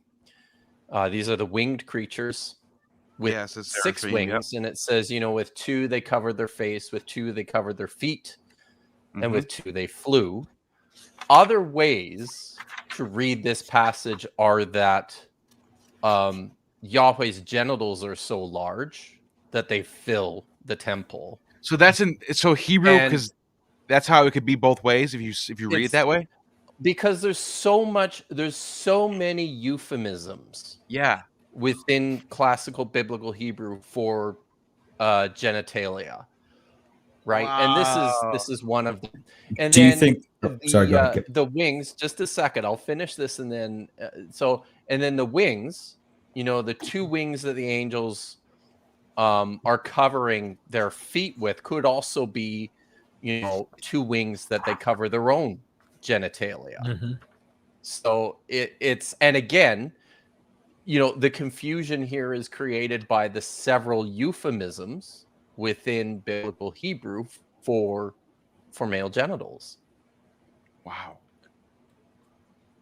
Caleb, I guess you were the first one that wants to respond to that one. No, I wasn't. So now just imagine me telling that to my my evangelical Hebrew. No, but I guess cuneiform is really similar to that, where one symbol or one icon or whatever can mean like 7 different things, so you can like interpret a line of Akkadian writing in like 900 different ways. I guess this was the whole topic of discussion I had with John McHugh, how the text can mean something else, and there's a pun, and they actually play off that pun in scripture. That's what he was saying. Yeah. Before Caleb answers, can I just say I've got to shoot off? So I just want to say, thank you so much everyone for putting up with my bollocks. Neil, you are a legend. Well done for getting to 10,000, and may it be 110,000 more, mate. So that's awesome. Thank well you done. for stopping in. Yes. Thank you. It's been great. Cheers, guys. Take it easy. See you, Jonathan. Good to see you, Bye, Caleb. Jonathan. We'll have to have an See you, argument Jonathan. again. Yeah, I know. We'll have to set something up. Round 3. No, I wasn't actually going to respond to that. I was going to ask if he also thinks that the reference in Job to the behemoth, when it says his tail extends like a cedar, that is also referring to something that's not actually a tail. And that, because Ben Stanhope has said that, and you hear young Earth creationists say, "Oh, see, this is a Bronchiosaurus because it has the long tail, and elephants don't have that." But that's probably not what that's referring to. So That's so funny how they say that. You know what blew me away about this, Caleb? You're far more, as a believer, you're far more mature and able to go where evidence leads you than people that usually are reading this. Get this book. I mean, really, like, It's what's it great. called? check Oh, an anatomy. God and Anatomy, and it literally is about the anatomy of God I got having a body. God was not a incorporeal, no body. God has a body, okay, in the Bible. This is something that becomes definitive, obvious fact when you actually read this. And let me read this one.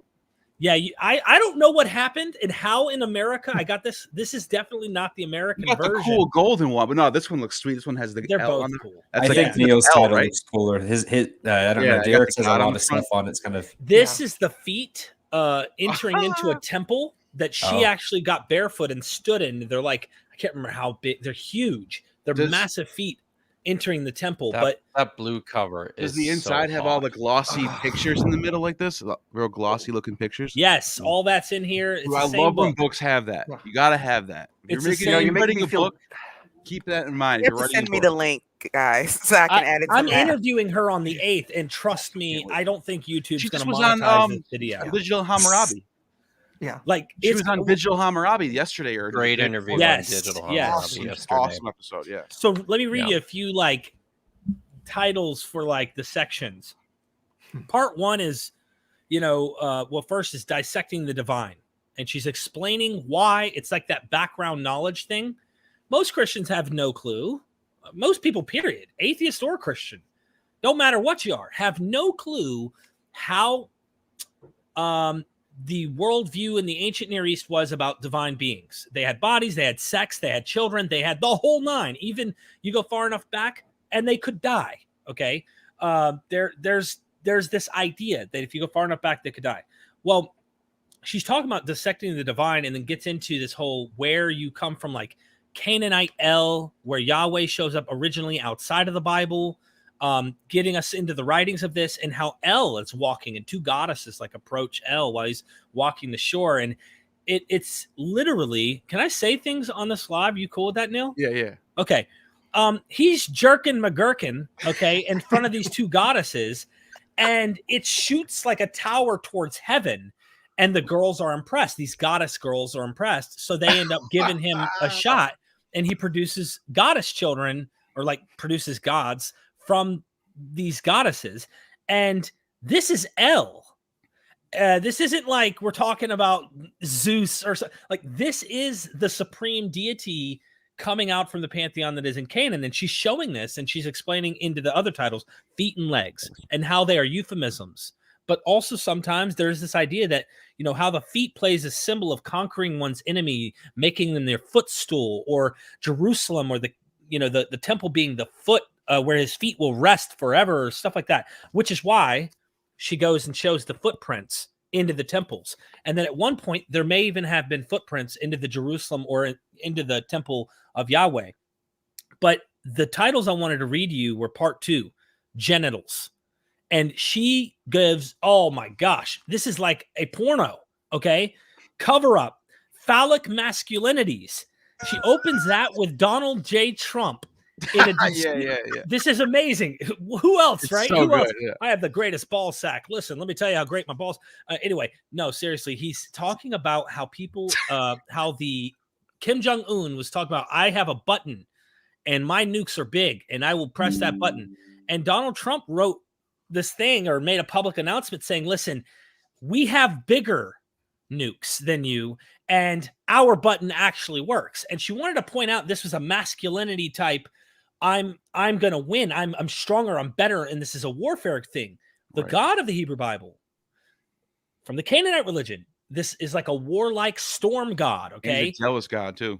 And she goes into it. Phallic masculinity's got to read it. Perfecting the penis and divine sex. She goes in, she holds no punches. She lays it out there exactly what the Bible is actually saying about these things.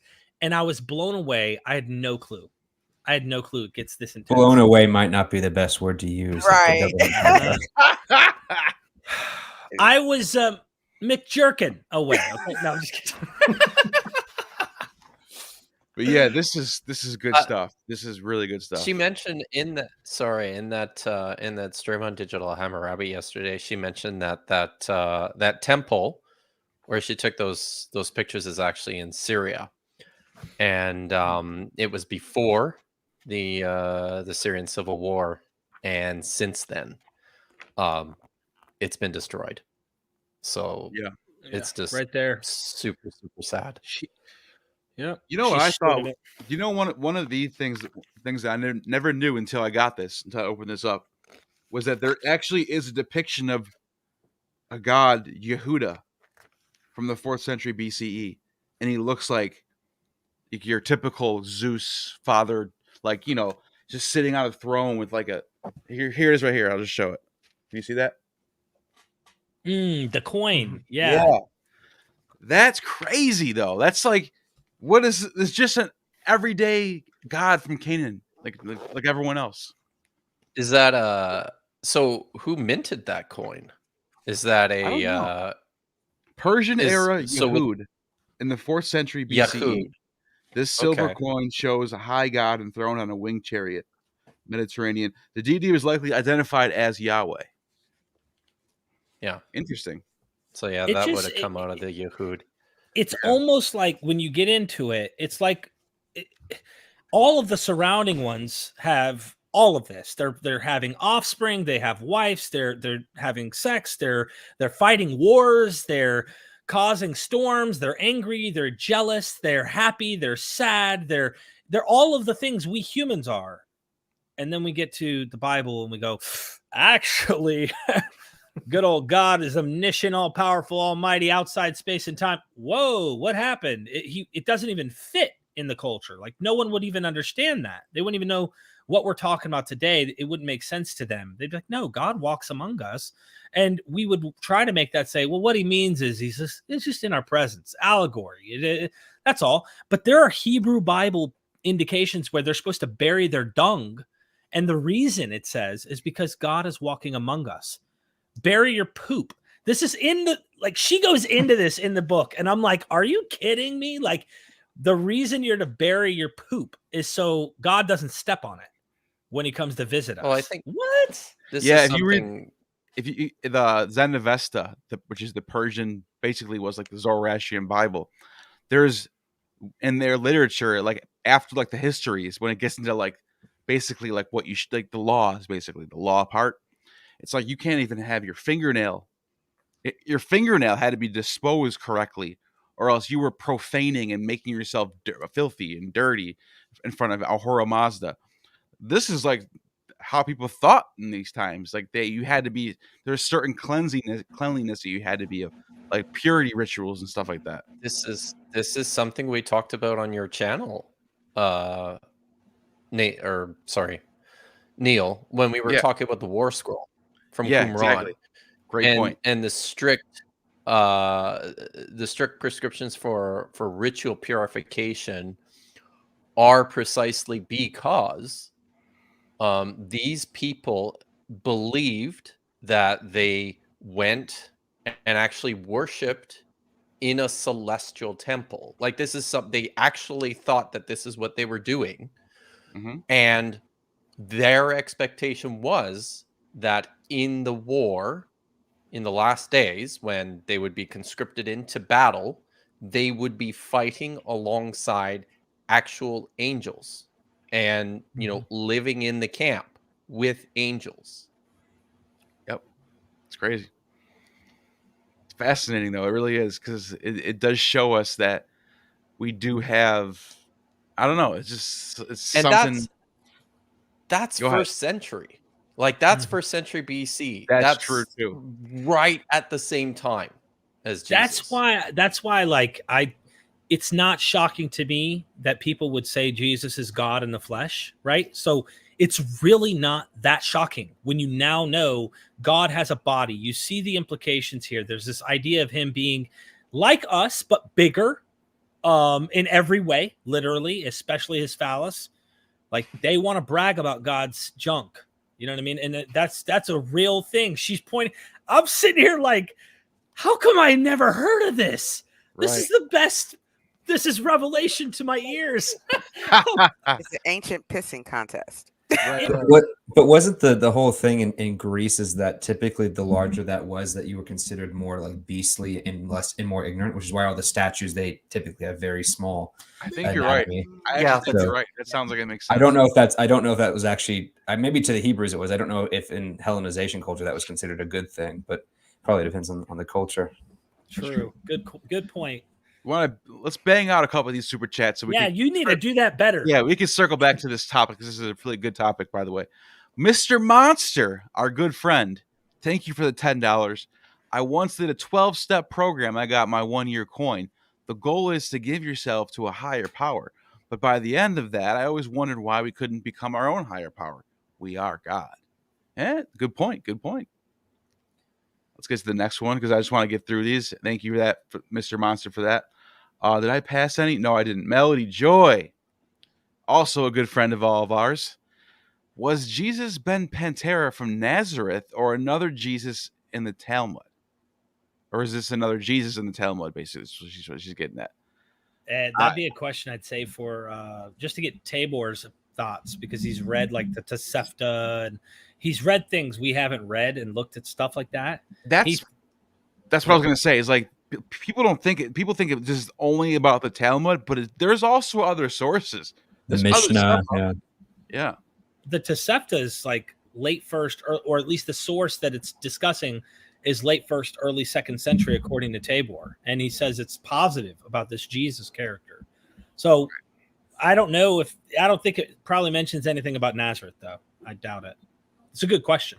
It is a great question. Wasn't Jesus Ben Pantera isn't that what the I think Celsus mentions it? Isn't that what the Jews were saying about Mary sleeping with a Roman soldier named Pantera, and they were implying Jesus was a bastard child?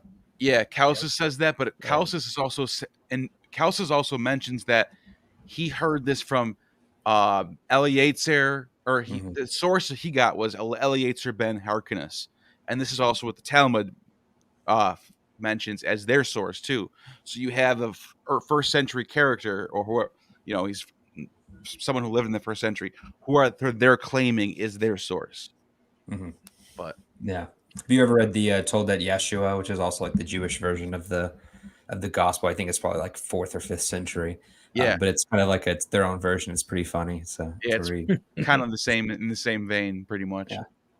But yeah, I have a video on that. If you guys want to check that out. It's from a couple of days ago, and it's already got 10,000 views. So for some reason, that one just took off, and I have no idea how to understand this algorithm thing, but sometimes it just blesses me like that. And dude, it's the scandalous conversation is what it is. Think about it. Yeah. Who is your daddy, and what does he do? That's the real question. It's that Arnold Schwarzenegger, who is your daddy and what does he do? Everybody wants to know. So that's one of the things. I just dropped my video, the one of the Pantera today. Oh yeah, there you go. That's blowing up as well. Off the press. Go check that one out. Everybody watching, check that one out. I think that one's blowing up right now, dude. So, Dr. Kip, what do you think about that? While I'm finding the next super chat. I don't read a lot of the rabbinic texts. Gotcha. Mostly because there's so many, and they're so hard to navigate. It's like, yeah, I've got like electronic PDF versions of The Mishnah? The Talmud Bavli, and I've got actually a syntactically tagged version of the Mishnah, but I've Nice. got like PDF versions of like the Talmud Bavli and the Talmud Yerushalmi. I think If you actually had I 'em- have. I was going I to say, have if you some had on the my physical shelf. copy of all that, it would be your whole entire backdrop. Oh That's how God, many books it's there are. there's so, and again, like it's the sort of thing too where like my interest tends to be with in terms of how they're using scripture or how they're interpreting like Old Testament texts. So, and because of that, it's so hard to navigate because it's just all over the place, right? Yeah. So yeah, I don't read as much as I should. Yeah. No, So yeah, I I get don't that. have. It's we only have one lifetime, so we can only read so many books in this many. I mean, if you try to read the whole Talmud, that's your whole life. You're done. You're not reading anything else. That's like reading all the hadith. Yeah. Good luck. See, And that might be it's, even I worse. mean, and the Hebrew is not like it's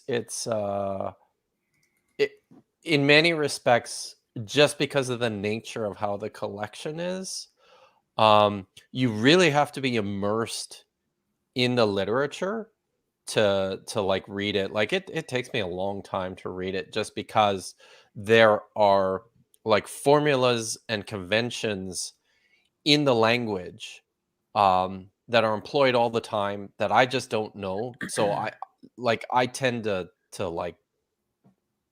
have to hammer my way through this pretty slowly. Lots of times they'll abbreviate everything, and they'll imply verbal constructions, Right. and yeah, it's tough. It's very sophisticated. That's what it is. And there's a lot of like inside jokes. Like I have even the Penguin version of this little like selected works Talmud. It's like a very, very amateur copy.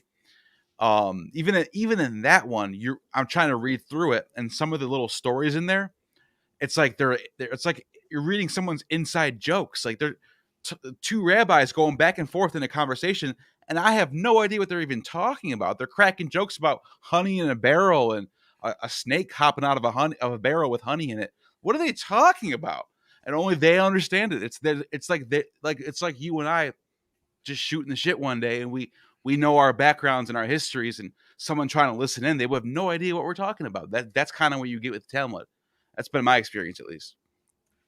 Medallia, $4.99. Thank you. And she's a good friend of ours too. Does anyone feel with the whole biblical narrative for thousands of years is somewhat of a human reset of knowledge and true human possibilities? Hello to you too.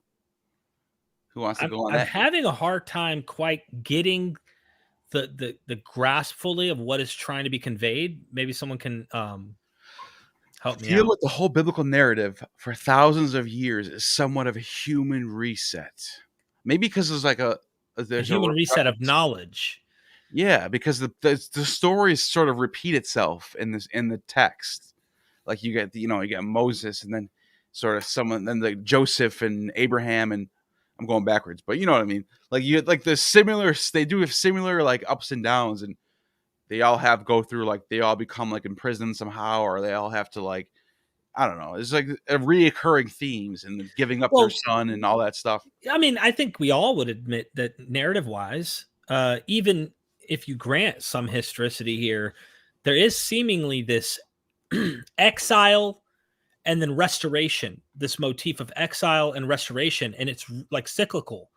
It seems like over and over, they get an exile, they get brought back, they get exiled and brought back. But thousands of years is somewhat a human reset of knowledge and true human possibilities. You didn't see what I was just doing? That's what confuses me, that latter part. What is that? Is that your junk? You might need to censor that. Neil's ancient junk. No, I just found that. I was flipping through and I saw that in the page, and I was like, this book's crazy, man. You got to go get this. It really is a good book. I'm not going to lie. You're making me regret that I got the audio version.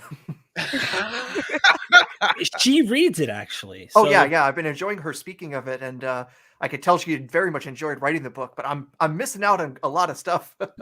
yeah, you're definitely gonna. Well, it's not too deep into the book. Derek, what do are you think? going to Derek? Are you going to name the show 50 Shades of Yahweh, or do you think that's going to? That's too far, man. And That's am too I far. going to hell for making that joke? Is the bigger question. You're That's one not of a the very good coolest. title, simply because your interview is going to be way more structured than those books were. Yes, Oh. and much well written. Well, I think what I have titled it is, did God have, or does God have a literal body? I wanted it to be simple. I didn't want it to sound complex, incorporeal, and like, no, dude, just stop. Let's just make it real simple. Does God have a literal physical body? Now, Christians will say, of course, Jesus is God. He has a body. That's not the point. And they'll see that in the show. But yeah, because, God is spirit and he is not a man. Well, how do we address these problems? And so that this is stuff she'll be able to answer. I don't know. How do you guys couldn't answer that one? The super chat. I wanted to make sure Medallia at least. I was going to guess. Go ahead. Yeah. That because with the whole knowledge thing, it makes me think the Adam and Eve story, and also with the entirety of the world being reset with the flood, and you were mentioning before Israel being exiled, coming back and forth. It sounds like is the biblical narrative basically saying, okay, let's try again and just reboot the whole process and hope for better luck the next time around. Maybe that's what she's going for in that question. Kind of like the Mayans. Yes. There's the Mayan. There's something. Thing.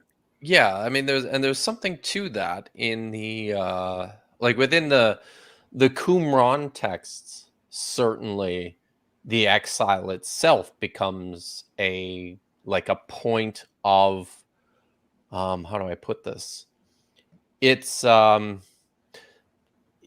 its own flood. It's like well this is what the writers and the collectors of the Dead Sea Scrolls thought that they were doing. They were like in a very real sense, they understood that the exile was ongoing, that it never really ended, and that they were experiencing that, but that they were the remnant. So it really becomes part of this, I guess this national consciousness and a means towards becoming the people of God properly. Yeah, and so it almost makes you wonder if the New Testament writers were taking that theme of death and rebirth and applying it to Jesus. You know what I mean? Because you sort of see how they draw his character from the Old Testament. Actually, we have a Christian here. I'm interested to hear what you have to say, Caleb. What do you think about that? Yeah, I think that's. I think they believed in a literal death and resurrection, but I think certainly there was theological meaning with that, and I think it's in Hebrews 11, right, where he's kind of going through all of the patriarchs of the Old Testament and comparing them how they had faith and sequencing that with the Christian faith. So yeah, certainly I think that there is a theme of death and restoration. In fact, what's kind of ironic is that in my book on theodicy, when I was talking about evolution and all that stuff, obviously a lot of Christians think that's problematic, but I think that and I'm not the first one to make this observation, but I think one could take that and add that to the narrative. One could say that God didn't make just as God didn't make the universe instantaneously. It was a gradual process of death and violence with man being formed. So also did God use a very long process of death and restoration with the Old Testament to get to the Son of Man. So just as violence led to the creation of man, so also did violence led to the creation of the Son of Man. And of course, you see that in the future as well with the Perusia and stuff like that. So yeah, I think there's a lot of thematic semblance in there. Interesting. Anyone else want to touch on that? I think that's it for super chats. Dude, this has been awesome. Yeah. Seriously. And I really do hope you do more lives. You made it at 10K. Now it's on to 20. Just keep growing. Don't stop. Have fun doing it and keep it balanced like you are, man. I just want to compliment you in your style. Having Christians on, having people from various positions, stay away from like fundies if possible. On both sides. Honestly, on any position, Yeah. any doesn't matter. That's my. I'm just telling you from 40,000, right? I'm not that far ahead of you, really, but I'm telling you, like, I get a lot of people who want me to interview this person and that person, and Flat Earth Dave, I don't even know who he is, emails me all the time. Dude, when are you gonna have me on? I have 256 verses of the new. I'll show you the Bible. Oh my God. Like, they're harassing me all the time. I'm like, yeah, I'm not doing that. So Yeah. I'm just trying to keep an open dialogue between different worldviews and see where it takes me. Like I said, I literally started this channel because I left the church, and it's just my journey. And like, I have Caleb on. I like to listen to what Caleb has to say. I want people to, I'm not trying to force my views on everybody. I want people to come on my show and sort of mold my view. That's what I'm trying to do. I'm literally trying to be like this one. I say this. I like the fact that you and Derek are open-minded to that, especially with coming out of Christianity, because a lot of times we tend to be very narrow-minded in our faith, and even coming out of that, going from one narrow-minded view to another, instead of broadening our knowledge base and saying, wait, there's more than just what we've been taught. So I appreciate both of you guys for making the conversation more, how do I want to put this, not so biased. Right. Yeah. Because there's a lot of that on the YouTubes, even from those Christians who consider themselves a little bit more open-minded, because you don't have that discourse. You don't have that, well, I think this and the scholar says that. You just have, well, I believe this and I believe that, and this is my belief and I'm sticking to it. And it's like, no, you have to be open to that, because your view is not the only view. And as long as we keep, bringing on people and expressing those various views, there's growth in that, which is evident with McVision, which is evident with your channel, Neil. So kudos to both of you. Appreciate that a lot. Thank you. Yeah. If anyone else want to plug real quick, and I'm going to throw the intro on, or outro, I should say. I do want to meet Caleb soon, by the way, in person. Somehow we got to He meet. was jealous because I got to meet Derek Bennett in person. I'm pissed off at you, actually. Well, we lived in the well, it was still an hour and a half drive, and we live in the same state. I don't know. North Carolina is. I don't know where. I'd have to figure You'd out have the to distance. come down here. That'd You'd probably have be a to figure weekend, out to be honest. But yeah, It's just not fair. It's not fair that I don't live within driving distance of anybody except for Neither do I, Dr. Kim. The only person I live within driving distance of is David A. Falk. It's not fair. Oh, that's yeah. I'm sure that, and I'm sure you all just want to meet up, right, in person. I'm sure that'll be a fun conversation. That's right. Kip, I forget which part of Canada you're in, because I'm at least in New England, so I can at least drive to Canada. Trust me, I live in Buffalo. I live right across the street from Canada. Buffalo is the closest thing Canada you're gonna get. It's the world's largest friendly border, guys, and I'm at the other end. Niagara Falls, and you're in Canada. We should have built a wall on the other border. But yeah. Subscribe to Dr. Kip. Can I go ahead? Yeah. So I'm going to be on. Dr. Jim Majors and I are going to be on Nerds and Heresy tonight at 9 o'clock Eastern. I'll be watching. So talking about the book of Daniel. It's my favorite. And next week I've got a video about the Tower of Babel, a new video still on my Patreon. So if you just can't wait, please sign up and go watch it. But it'll be available sometime next week. And which language are you going to post it in, or languages? No. Oh my. I'm gonna get that link. Is it a live he's doing for tonight? Yeah. I don't see it set up yet. Nerds and Heresy On Captain Dadpool's. Yep, I saw it this afternoon when I was. Oh, I forgot Captain Dadpool is with him. We actually, me and some friends, we did a whole probably 2-hour response to a video he had done, and then he did a 3-hour live stream back, and so it was a whole back and forth. That's so awesome. it's Oh wow. been an interesting I love that relationship. stuff. I love But, watching. I gotta go check that out. Okay, I Yeah, have we're to say setting up this. I'm sorry, go ahead. I'm sorry, because I keep looking at the chat, and I think Trusted Living has an issue with Dr. Kip. I don't know. Maybe it's just me watching. Is it Dr. Falk in disguise? Is it? Could be. Good question. Yeah, That's- it happens. That's part Well, of the game. yeah. I mean, Yeah. his Hebrew looks about as good as Dr. Falk's. So Ouch. Stick to Egypt. Stick to Egypt. But no, some friends of mine are good. I think it's on February 11th is the tentative date. We're going to do a resurrection stream, and it's probably going to be pretty long. So we're trying to do pretty in-depth stuff. So go check that. It's on the channel Exploring Reality. At least it should be on the date as of now. So go check that out. That'll be fun, and hopefully we can get Captain Dadpool to do an even longer response. Or digital Gnosis will probably do like an 8-hour response as they usually do. So with typically how that goes. So. Nice. And last but not least, me and Dr. Aaron Adair. The next video you're going to see on my channel will be me and him. It's coming. I'm almost done editing that. That should be out the next day or two. And Sorry, everyone has to suffer through that.